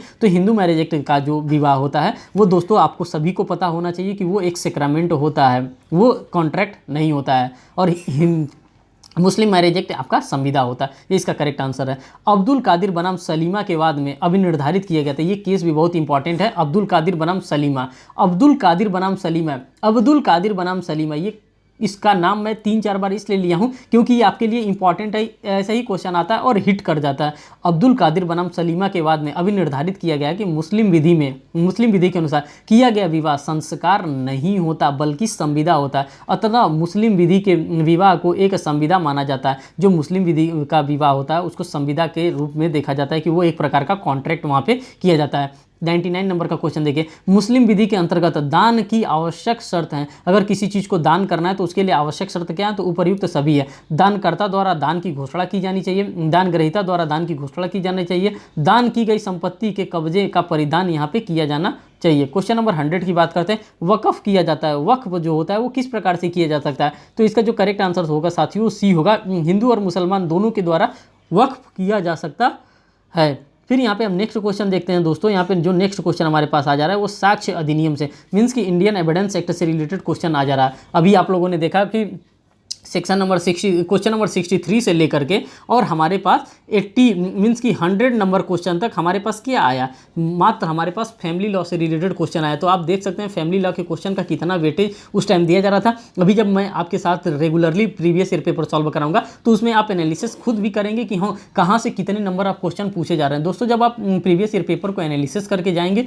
तो आपका जो प्रिपरेशन रहेगा उसका एक लेवल रहेगा और उस प्रिपरेशन से आप अच्छे से क्रैक करके आ सकते हैं। अब देखिए साक्ष्य विधि से हम बात करते हैं, मीन्स की जो इंडियन एविडेंस एक्ट की बात कर रहे हैं, यहाँ पे क्वेश्चन नंबर 101 की बात करते हैं। यहाँ पे पहला जो क्वेश्चन दिया वो रीजन और असर्शन बेस्ड क्वेश्चन दिया है। न्यायिकेतर संविधि यदि स्वैच्छिक हैं तो अन्य साक्ष्य के साथ विश्वसनीय हो सकती हैं। कारण देखिए दिया, न्यायिकेतर स्वीकृति साक्ष्य का कमजोर सूत्र है, इसको कमजोर सूत्र माना गया। तो दोस्तों इसका जो करेक्ट आंसर मार्क किया गया है वो बी वाला यहाँ पे करेक्ट आंसर मार्क किया गया है। ए और आर दोनों सही है, परंतु आर जो है ए का सही स्पष्टीकरण नहीं माना गया है, जो आर जो है ए का सही स्पष्टीकरण नहीं माना गया। फिर यहाँ पे नेक्स्ट क्वेश्चन देखिए 102 वाले में क्या कह रहा है, 102 वाले में कह रहा है साक्ष्य विधि के निम्नांकित में से किस धारा में स्वीकृति को परिभाषित किया गया। अब किस धारा के अंतर्गत स्वीकृति को परिभाषित किया गया, तो दोस्तों आप सभी लोगों को पता है कि कन्फेशन के बारे में अगर हम कहीं देखते हैं तो सेक्शन नंबर 17 में ही कन्फेशन हमको देखने को मिलता है। वही एक बंच होता है 17, 18, 19, 20, 21, 22 तक ही हमको कन्फेशन देखने को मिलता है कि इसमें कौन कन्फेशन कर सकता है, किसके द्वारा कन्फेशन किया जा सकता है, क्या एजेंट भी हमारा कन्फेशन कर सकता है कि नहीं कर सकता है, किस जगह पे हम जाकर के कन्फेशन कर सकते हैं, इन सभी चीज़ों को हम सीरियल वाइज देखते हैं। मीन्स की जो एडमिशन का इनका जो बंच दिया है सेक्शन नंबर 17 से ही स्टार्ट होता है। तो देखिए इनके एक्सप्लेनेशन को देखिए, साक्ष्य अधिनियम की धारा 17 में स्वीकृति की परिभाषा दी गई है। इस धारा के अनुसार स्वीकृति वह दस्तावेज मौखिक कथन है जो किसी विवादक तथ्य या सुसंगत तथ्य के बारे में कोई अनुमान इंगित करता है और जो ऐसे व्यक्ति में से किसी के द्वारा और ऐसे परिस्थिति में किया जाए जो एतस्मिन् पश्चात वर्णित हो, उसी के द्वारा ये किया जा सकता है। क्वेश्चन नंबर 103 की हम बात करते हैं। इसमें देखिए निम्नांकित में से कौन साक्ष्य अधिनियम की धारा 14 में मानसिक दशा दर्शाने के रूप में वर्णित नहीं है। अब यहाँ पे कौन मानसिक दशा दर्शाने के लिए वर्णित नहीं है, तो दोस्तों इसका जो करेक्ट आंसर होगा वो सी होगा। हेतु की आवश्यकता नहीं होती है, यहाँ पे आशय की आवश्यकता होती है, ज्ञान की आवश्यकता होती है और सद्भावना की आवश्यकता होती है, लेकिन हेतु हमारा जो मोटिव होता है उसकी आवश्यकता नहीं होती है। बात करते हैं इसके एक्सप्लेनेशन में देखते हैं। साक्ष्य अधिनियम की धारा 14 के अनुसार मन की कोई भी दशा, जैसे कि हमारे माइंड, बॉडी और बॉडीली फीलिंग्स के बारे में यहाँ पे बात की जा रही है। तो जो मन की दशा की बात की जा रही है, ज्ञान, सद्भावना, उपेक्षा, उतावलापन, किसी विशिष्ट व्यक्ति के प्रति वैमनस्य या स्वेच्छा दर्शित करने वाले अथवा शरीर की या शारीरिक संवेदना की किसी दशा का अस्तित्व दर्शित करने वाले तथा तथ्य तब सुसंगत हैं जबकि मन की या शरीर की संवेदना की किसी ऐसे दशा के अस्तित्व विवादक या सुसंगत है। अतः इस धारा में मानसिक दशा दर्शाने वाले शब्द आशय, ज्ञान, सद्भावना, उतावलापन, अपेक्षा, किसी विशिष्ट व्यक्ति के प्रति वैमनस्य, इसमें हेतु सम्मिलित नहीं होता है। मीन्स कि ये सारी चीज़ें सम्मिलित होती हैं, लेकिन हेतु जो होता है, हमारा जो मोटिव होता है, वो इसके अंतर्गत नहीं सम्मिलित होता है। किसके अंतर्गत? इंडियन एविडेंस एक्ट के सेक्शन नंबर 14 के अंतर्गत ये सम्मिलित नहीं होता है। वहाँ पे जो चीज़ों के बारे में बताया गया वो सम्मिलित होता है। अब 104 नंबर क्वेश्चन की बात करते हैं। मृत्युकालिक कथन की ग्राह्यता के लिए निम्नांकित में से कौन सी शर्त आवश्यक नहीं है? अब यहाँ पे कौन सी ऐसी शर्त है साथियों जो कि आवश्यक नहीं है? तो इसका जो करेक्ट आंसर होगा वो सी वाला यहाँ पे करेक्ट आंसर होगा। कथन करने वाला, जो कथन करने वाले को कथन करते समय मृत्यु की प्रत्याशंका थी, यही बात की जा रही है। डाइंग डिक्लेरेशन की बात की जाती है, जो सेक्शन नंबर 32 के अकॉर्डिंग ये बात करते हैं कि डाइंग डिक्लेरेशन क्या है। सेक्शन नंबर 32 क्लॉज 1 में बेसिकली बात किया जाता है डाइंग डिक्लेरेशन का। अब इसके एक्सप्लेनेशन को देखिए। साक्ष्य अधिनियम की धारा 32 मृत्युकालिक कथन से संबंधित है। कथन करने वाले को कथन करते समय मृत्यु की प्रत्याशंका मृत्युकालिक कथन की ग्राह्यता के लिए आवश्यक शर्त नहीं है, इसे है शेष सभी कथन मृत्युकालिक कथन की ग्राह्यता के आवश्यक शर्त हैं। ये बात यहाँ पे बता दिया गया। क्वेश्चन नंबर 105 को हम देखते हैं। साक्ष्य अधिनियम के किस उपबंध में उसी समव्यवहार का भाग बनाना शब्दों का प्रयोग होता है? मीन्स कि एक ही समव्यवहार में सारे बात करना, तो ये हमारा सेक्शन नंबर 6 के अकॉर्डिंग ये बात करता है, एक ही भाग में वो सारे काम को कर देना। अब देखिए, जिसको रेस गेस्टे के नाम से हम लोग जानते हैं, भारतीय साक्ष्य अधिनियम की धारा 6 में से एक समव्यवहार का भाग बनाना शब्द का प्रयोग हुआ है। धारा 6 के अनुसार जो तथ्य विधि न होते हुए भी किसी विवादक तथ्य से इस प्रकार सुसंगत है कि एक ही समव्यवहार के भाग है, वे तथ्य सुसंगत है, चाहे वे उसी समय और स्थान पर या भिन्न समयों या स्थान पर घटित हुए हों। ऐसे रेस्ट जेस्टे का सिद्धांत कहते हैं। सेक्शन 6 को रेस्ट जेस्टे का भी सिद्धांत के नाम से हम लोग जानते हैं। फिर नेक्स्ट क्वेश्चन यहाँ पर देखते हैं। क्वेश्चन नंबर 106 की हम बात करते हैं। अ की मृत्यु ब के उपेक्षापूर्ण गाड़ी चलाने के कारण हुआ है। ब के विरुद्ध क्षतिपूर्ति के वाद का निम्नलिखित में से कौन सा तथ्य सुसंगत तथ्य नहीं है? तो इसका जो करेक्ट आंसर होगा साथियों वो डी वाला होगा। यह तथ्य कि ब उतावलेपन ढंग से गाड़ी चलाने का आदी था, ये यहाँ पे इंपॉर्टेंट, इसके लिए रेलिवेंट नहीं होगा, ये सुसंगत नहीं होगा। यहाँ पे साफ साफ लिखा है सुसंगत नहीं होगा। क्वेश्चन नंबर 107 की हम बात करते हैं। साक्ष्य अधिनियम में विबंध से संबंधित उपबंध दिया गया। जो विबंध के बारे में बात करते हैं, जो रूल ऑफ स्टॉपेल की बात की जा रही है, वो 115 में दिया हुआ है, यही इसका करेक्ट आंसर होगा। जब हम विबंधन की बात करते हैं तो 115 से लेकर के 117 के अंतर्गत हमको रूल ऑफ स्टॉपेल के बारे में बताया गया। अब इसके एक्सप्लेनेशन को देखिए। साक्ष्य अधिनियम की धारा 115 में विबंधन की परिभाषा दी गई है, अतः 115 विबंधन से संबंधित है और विबंधन स्टॉपेल के बारे में ही बताता है। अगर हमने कोई बात कह दिया तो वो स्टॉपेल हो गई। 108 की बात करते हैं। किसी विवाहित स्त्री द्वारा आत्महत्या के दुष्प्रेरण के बारे में उपधारणा का प्रावधान है। तो ये कहाँ उपबंध किया गया है? तो दोस्तों ये जो किया गया है ये 113 के क के क्लॉज में किया गया है। अगर किसी के द्वारा, अगर विवाहित स्त्री के द्वारा अगर मर जाती है तो उसकी उपधारणा प्रिजम्पशन यहाँ पे लिया है। साक्ष्य अधिनियम की धारा 113 क में किसी विवाहित स्त्री द्वारा आत्महत्या के दुष्प्रेरण के बारे में उपधारणा का प्रावधान किया गया है। तो यहाँ पे आप देख सकते हैं।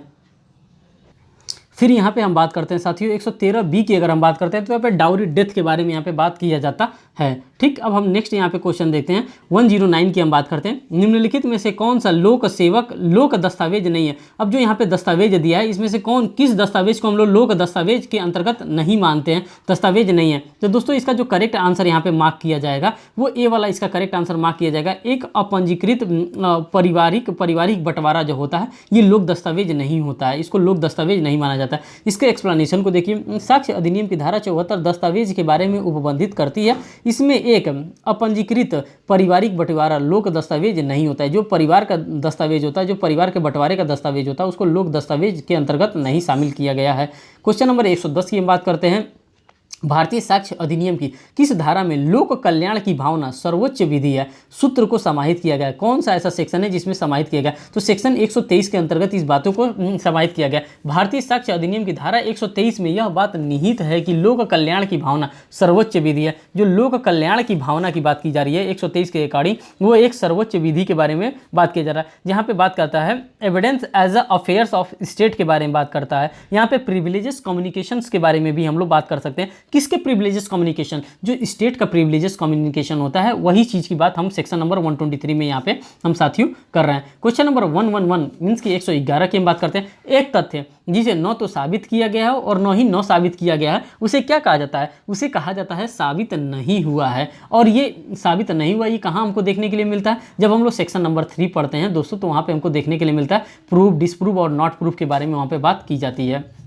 क्वेश्चन नंबर 112 पाकला नारायण स्वामी बनाम सम्राट का वाद संबंधित है। दोस्तों ये क्वेश्चन बार बार एग्जामिनेशन में पूछा जाता है पाकला नारायण स्वामी का, और ये मृत्युकाली के कथन से मीन्स की डाइंग डिक्लेरेशन से कथन से संबंधित, और ये कहाँ हमको दिया है? सेक्शन 32 के क्लॉज 1 के अंतर्गत इसके बारे में हमको बताया गया कि डाइंग डिक्लेरेशन क्या होता है। अब इसके एक्सप्लेनेशन को देख लीजिए। पाकला नारायण स्वामी बनाम सम्राट का वाद साक्ष्य अधिनियम की धारा 32 क्लॉज 1 में निहित मृत्युकाली कथन से संबंधित वाद के बारे में बताया गया।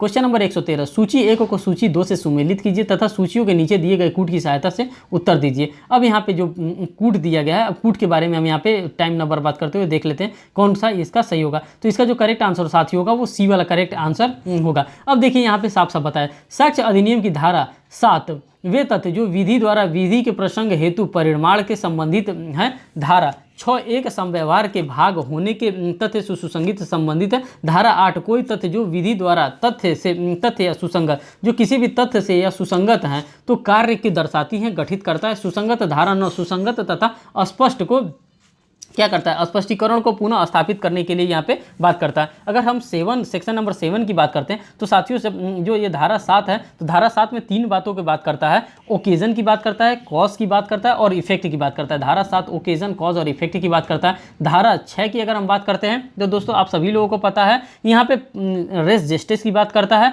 मीन्स की forming part of same transactions की बात करता है। सेक्शन नंबर 8 की अगर हम साथियों यहाँ पे बात करते हैं तो मोटिव प्रिपरेशन एंड प्रीवियस और सब्सिक्वेंट कंडक्ट की बात करता है। और सेक्शन नंबर 9 की अगर हम साथियों यहाँ पे बात करते हैं तो यहाँ पे बात करता है फैक्ट नेसेसरी टू एक्सप्लेन और इंट्रोड्यूस रेलेवेंट फैक्ट की बात करता है। तो दोस्तों मैंने आपको हिंदी में भी और इंग्लिश में भी दोनों लैंग्वेजेस में सेक्शन 7, 6, 8 और 9 को मैंने यहाँ पे बताने का भरपूर कोशिश किया। क्वेश्चन नंबर 14 की हम बात करते हैं 114 साक्ष्य अधिनियम की निम्नांकित धाराओं में से किस धारा में यह उपबंधित किया गया कि अभियुक्त का पूर्व का पूरा सील सुसंगत नहीं है? तो ये कहाँ बताया गया है? तो दोस्तों ये 54 के अंतर्गत बताया गया है कि जो उसका बैड कैरेक्टर होता है, जो उसका बुरा सील होता है, वो कहाँ सुसंगत बताया गया? तो 54 में बताया गया है। तो इसका एक्सप्लेनेशन को देखिए। साक्ष्य विधि की धारा 54 में कहा गया है कि अभियुक्त के बुरे सील का साक्ष्य सुसंगत नहीं होता है, परंतु अभियुक्त का अपना इच्छा सील दर्शाती है। जो अभियोजन जवाब में बुरे सील को साक्ष्य दे सकता है, मीन्स की बैड के लिए वो भी वहाँ पे दे सकता है। क्वेश्चन नंबर 115 की बात करते हैं। साक्ष्य अधिनियम की निम्नलिखित में से कौन सी धारा कहती है कि प्रलोभन, धमकी अथवा वचन प्रेमिस के द्वारा कारित संस्कृति से सुसंगत नहीं है? तो ये बात कहा जाता है उपरोक्त में से किसी में नहीं किया जा सकता है। ये सभी की सभी बात जो बात कर रहा है यहाँ पे एक 24 लिख लेंगे, 24, 25, 26 और 27 ये सभी के सभी कन्फेशन से रिलेटेड ये मामला डील करता है, तो वो उसमें डील करता है। क्वेश्चन नंबर 116 की हम बात करते हैं। निम्नांकित में से किस वाद में निर्णित हुआ कि साक्ष्य अधिनियम की धारा 27, धारा 24, 25 एवं 26 का अपवाद है? तो ये किस के अंतर्गत कहा गया? उत्तर प्रदेश राज्य बनाम देवमन उपाध्याय के मामले में कहा गया। दोस्तों ये धारा 27 क्या कहता है? इंडियन एविडेंस एक्ट का धारा 27 कहता है डिस्कवरी ऑफ न्यू फैक्ट के बारे में बात करता है। और ये डिस्कवरी ऑफ न्यू फैक्ट के बारे में किस केस में बताया गया? तो उत्तर प्रदेश राज्य बनाम देवमन उपाध्याय के मामले में ये बात बताई गई थी।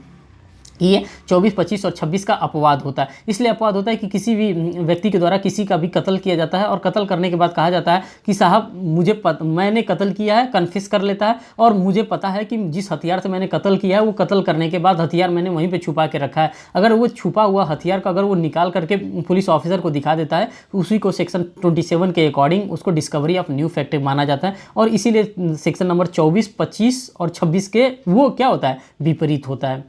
क्वेश्चन नंबर 117 की हम बात करते हैं। बोलने में असमर्थ एक साक्षी अपना साक्ष्य खुले न्यायालय में लिखकर देता है, इसे दिया गया साक्ष्य को कैसा साक्ष्य समझा जाएगा, कौन सा साक्ष्य समझा जाएगा? तो दोस्तों आप सभी लोगों को पता है कि 119 अभी मैंने जिक्र किया है, और इस साक्ष्य को कौन सा साक्ष्य माना जाएगा? तो दोस्तों इस साक्ष्य को मौखिक साक्ष्य के रूप में देखा जाएगा। मैंने आपको जब मुस्लिम एक्ट जब मैं बता रहा था कि एक पति सिया विधि के अकॉर्डिंग अगर एक पति बोलने में समर्थ है लेकिन अगर वो बोलता नहीं है, अगर इस प्रकार से कोई साक्ष्य दे रहा है, अगर इस प्रकार से वो तलाक दे रहा है, तो उसके तलाक को क्या माना जाएगा? उसके तलाक को वहाँ पे शून्य माना जाएगा। लेकिन यहाँ पे भी जो क्वेश्चन पूछ दिया गया है, तो ये कौन सा साक्ष्य माना जाएगा? ये मौखिक साक्ष्य माना जाएगा। इसका करेक्ट आंसर जो होगा वो ए वाला इसका करेक्ट आंसर होगा। साक्ष्य अधिनियम की धारा 119 के अनुसार वह साक्षी जो बोलने में असमर्थ है अपना साक्ष्य किसी अन्य प्रकार से जिसे वह उसे बोधगम्य बना सकता है या लिखकर या संकेतों द्वारा दे सकता है, किंतु ऐसे लेख और वे संकेत खुले न्यायालय में ही लिखे गए हों या किए गए हों, इस प्रकार दिया गया साक्ष्य मौखिक साक्ष्य होता है। ये क्वेश्चन बार बार एग्जामिनेशन में पूछा जाता है,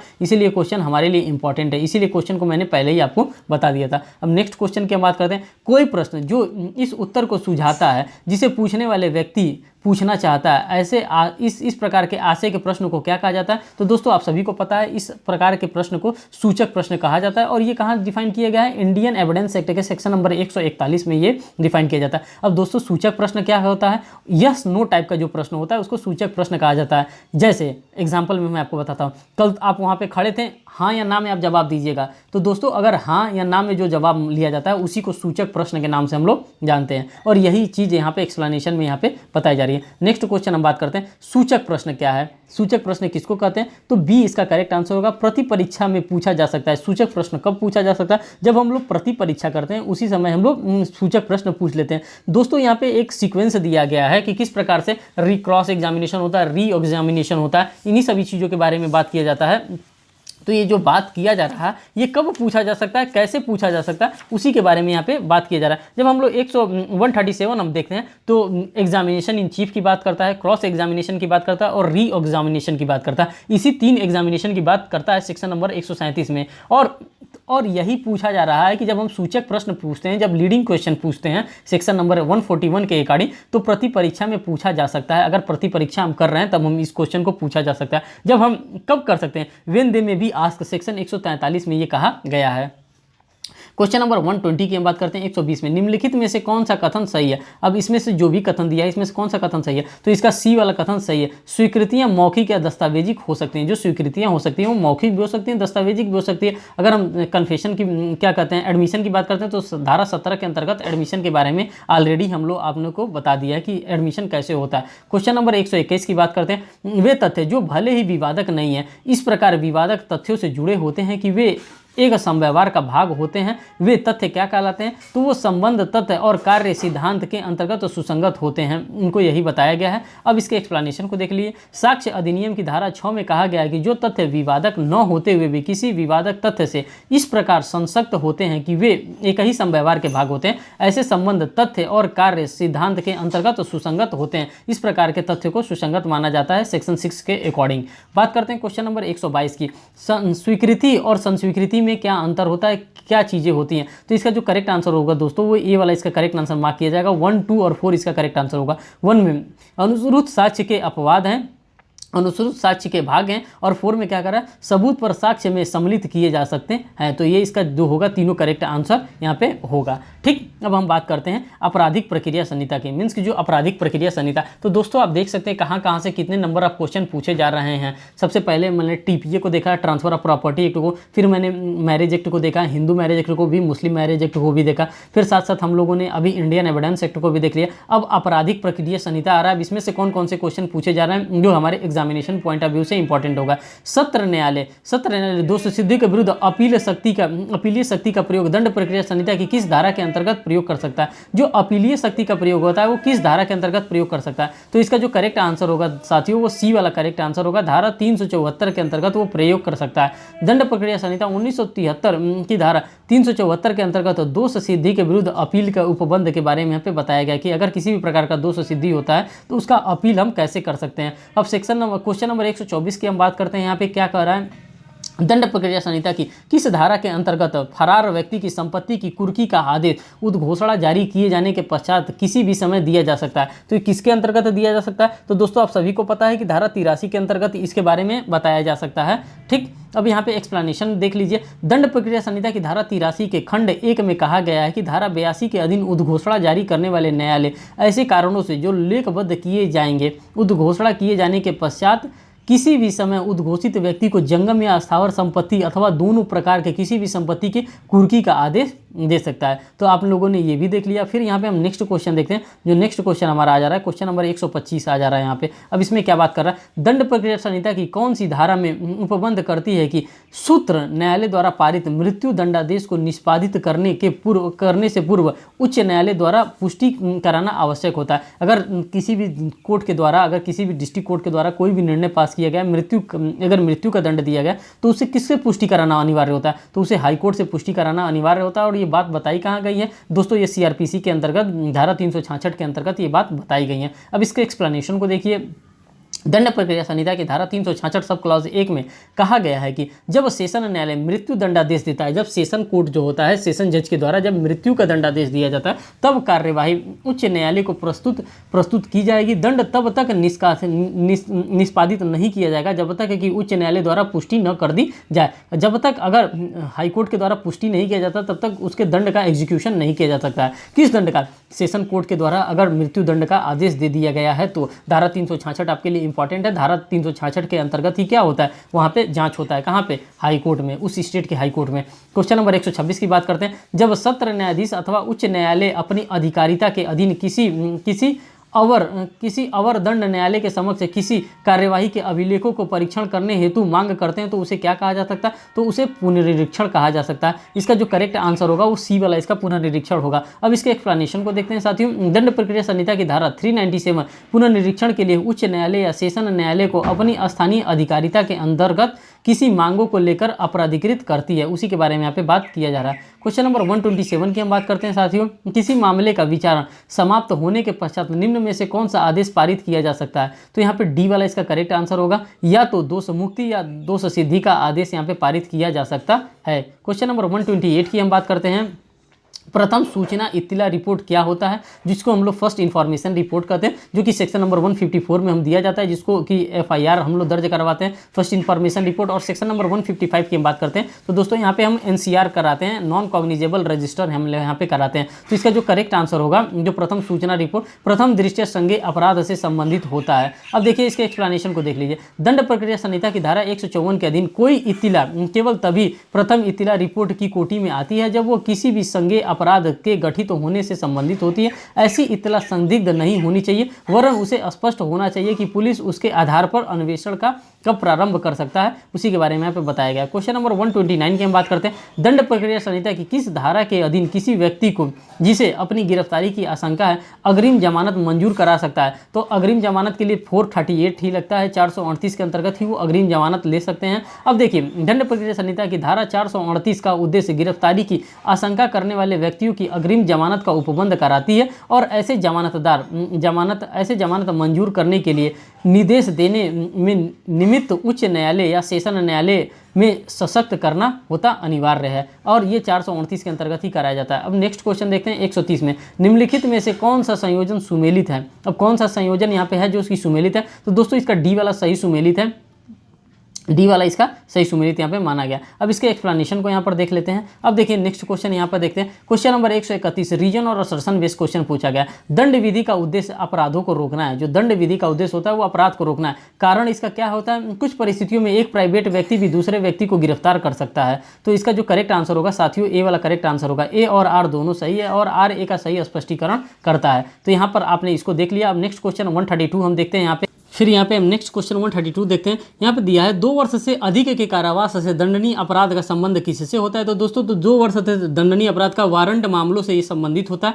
जब हम इसके एक्सप्लेनेशन को देखते हैं, दंड प्रक्रिया संहिता की धारा 2 भ के अनुसार वारंट मामले ऐसे मामले अभिप्रेत होते हैं जो मृत्यु, आजीवन कारावास या 2 वर्ष से अधिक अवधि के कारावास से दंडनीय किसी अपराध से संबंधित होते हैं। इन्हीं को क्या कहा जाता है? इन्हीं को वारंट मामले कहा जाता है, इन्हीं को वारंट केस कहा जाता है। क्वेश्चन नंबर 133 की हम बात करते हैं। दंड प्रक्रिया संहिता की किस धारा के अधीन एक पुलिस अधिकारी मजिस्ट्रेट के आदेश और वारंट के बिना किसी व्यक्ति को गिरफ्तार कर सकता है? तो दोस्तों ये 41 के अंतर्गत कर सकता है। कब कर सकता है? यहाँ पे पूरे ग्राउंड को बताया गया है कि कब कब कर सकता है, क्या क्या ग्राउंड होना चाहिए, रीजनेबल उसको कंप्लेन होना चाहिए, रीजनेबल सस्पिशन होना चाहिए, मीन्स की और भी तमाम ग्राउंड को बताया गया है। जब हम इसके बारे में हम बताएंगे तो आपको अच्छे से एक लेक्चर लेकर के बता देंगे। वैसे ही ऑलरेडी मैंने सीआरपीसी में बता रखा है, आप चाहेंगे तो यूपी पीसीएसजे का जो मैंने क्लास लिया था उसमें आप देख सकते हैं। दंड प्रक्रिया संहिता की धारा 41 में उन परिस्थितियों का उल्लेख किया गया है जिसमें कोई पुलिस अधिकारी मजिस्ट्रेट के आदेश के बिना और वारंट के बिना भी किसी व्यक्ति को गिरफ्तार कर सकता है। क्वेश्चन नंबर 134 की बात करते हैं। दंड प्रक्रिया संहिता की किस धारा के अधीन एक व्यक्ति जिसके विरुद्ध न्यायालय द्वारा जारी वारंट का तामील नहीं हो रहा है फरार घोषित किया जा सकता है? तो किसके द्वारा किया जा सकता है? धारा 82 के अंतर्गत किया जा सकता है, मीन्स की सीआरपीसी की धारा 82 के अंतर्गत। अब इसके एक्सप्लेनेशन को देखिए। दंड प्रक्रिया संहिता की धारा 82 में फरार व्यक्ति के लिए उद्घोषणा की व्यवस्था की गई है। यह उद्घोषणा तब तक जारी नहीं की जा सकती है जब तक गिरफ्तारी का वारंट जारी नहीं किया जा सकता है। बात करते हैं नेक्स्ट क्वेश्चन 135 में। दंड प्रक्रिया संहिता की किस धारा के अधीन एक अभियुक्त व्यक्ति स्वयं सक्षम साक्षी हो सकता है? कब सक्षम वो साक्षी हो सकता है? तो धारा 315 के अंतर्गत वो सक्षम साक्षी हो सकता है।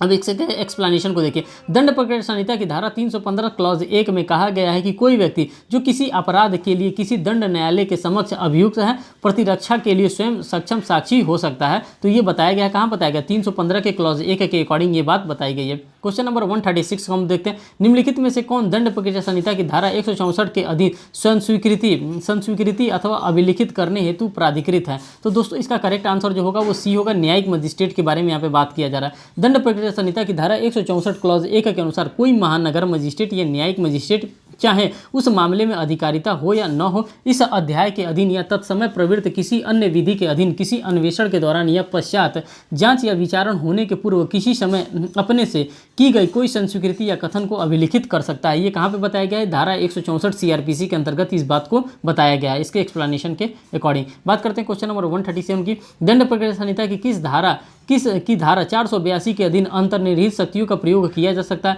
तो जो अंतर्निहित शक्तियों का प्रयोग होता है ये किसके द्वारा किया जा सकता है? तो दोस्तों ये जो 482 के अंतर्गत तो उच्च न्यायालयों की अधिकारिता के अंतर्गत किया जा सकता है। इसके एक्सप्लेनेशन को देखिए। दंड प्रक्रिया संहिता की धारा 482 का उद्देश्य उच्च न्यायालय के अंतर्निहित शक्तियों की व्यावृत्ति का उपबंध करता है। उच्च न्यायालय इस शक्ति का प्रयोग इस संहिता के अधीन किसी आदेश को प्रभावित करने के लिए या किसी न्यायालय की कार्यवाही का दुरुपयोग निवारण करने के लिए या किसी अन्य प्रकार से न्याय के उद्देश्यों की प्राप्ति सुनिश्चित करने के लिए कर सकता है। कौन कर सकता है? तो दोस्तों आपको याद रखना चाहिए कि ये उच्च न्यायालय के द्वारा किया जा सकता है 482 का प्रयोग। अन्वेषण का उद्देश्य है, जब अन्वेषण किया जाता है तो दोस्तों इसका उद्देश्य क्या होता है? अन्वेषण का जो उद्देश्य होता है अभियुक्त के विरुद्ध साक्ष्य एकत्र करना, साक्ष्य को एकत्र करने के लिए ही अन्वेषण किया जाता है, अन्यथा नहीं। क्वेश्चन नंबर 139 की हम बात करते हैं। निम्नलिखित में से कौन सा अपराध समनीय नहीं है? अब इसमें से कौन सा अपराध जो है वो समनीय नहीं है? तो भारतीय दंड संहिता की धारा 307 के अधीन का जो भी अपराध होता है उसको समनीय अपराध के अंतर्गत नहीं शामिल किया गया है।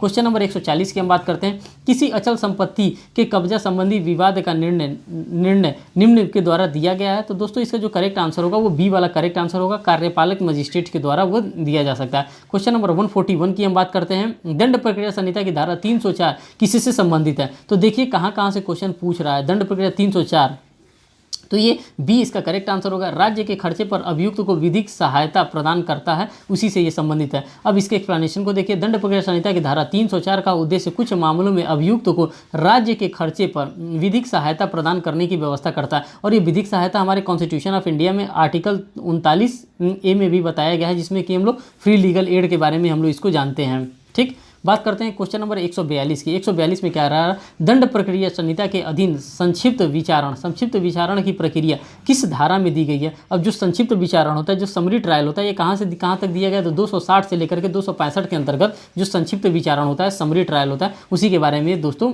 उपबंध कर रहा है। क्वेश्चन नंबर 143 की हम बात करते हैं। दंड प्रक्रिया संहिता की धारा 133 के अधीन लोक उत्पात हटाने के लिए सशर्त आदेश पारित किया जा सकता है। तो ये किसके द्वारा किया जा सकता है? डी इसका करेक्ट आंसर होगा। उपरोक्त में से किसी मजिस्ट्रेट के द्वारा, केवल जिला मजिस्ट्रेट के द्वारा, केवल उपखंड मजिस्ट्रेट के द्वारा, केवल कार्यपालक मजिस्ट्रेट के द्वारा, तो साथियों यहाँ पे सभी के द्वारा किया जा सकता है, उपरोक्त में से किसी भी मजिस्ट्रेट के द्वारा यह किया जा सकता है। अब इसके एक्सप्लेनेशन को देखिए। दंड प्रक्रिया संहिता की धारा 133 का उद्देश्य लोक न्यूसेंस मीन्स की लोक उत्पात हटाने के लिए सशर्त आदेश देने के उपबंध प्रस्तुत कर सकता है। यह सशर्त आदेश जिला मजिस्ट्रेट, उपखंड मजिस्ट्रेट या कार्यपालक मजिस्ट्रेट द्वारा साथियों दिया जा सकता है। क्वेश्चन नंबर 144 की हम बात करते हैं। निम्नलिखित में से किस वाद में उच्चतम न्यायालय ने यह निर्णय दिया कि दंड प्रक्रिया संहिता की धारा 125 सभी पर लागू होती है, चाहे वो किसी भी धर्म का हो। धारा 125 जो होता है सीआरपीसी का, दोस्तों इसको सेकुलर प्रोविजंस के नाम से जानते हैं। और ये किसके केस से लागू हुआ था? मोहम्मद अहमद खान बनाम शाह बानो के केस से ये लागू हुआ था। इन्हीं के केस में ये प्रोविजन को सेकुलर बनाया गया था। यहाँ पे देख लीजिए, मोहम्मद अहमद खान बनाम शाह बानो बेगम ने यह निर्धारित किया कि धारा 125 के उपबंध प्रतिकूल धर्मनिरपेक्ष हैं और इसका किसी भी धर्म विशेष अथवा व्यक्तिगत विधि से किसी भी प्रकार का कोई संबंध नहीं होता है। किसका? सेक्शन 125, जिसको मेंटेनेंस के नाम से हम लोग जानते हैं। कहाँ पे? सीआरपीसी की अगर हम बात करते हैं तो। क्वेश्चन नंबर 145 की बात करते हैं। दंड प्रक्रिया संहिता की कौन सी धारा यह उपबंध करती है कि किसी व्यक्ति की जिसकी एक बार दोष सिद्धि अथवा दोष मुक्ति हो चुकी है, उसी अपराध के लिए दोबारा विचारण नहीं किया जा सकता है? तो दोस्तों आप सभी लोगों को पता है ये कहाँ पे दिया गया है, तो सेक्शन नंबर 300 के अकॉर्डिंग ये बात की जाती है।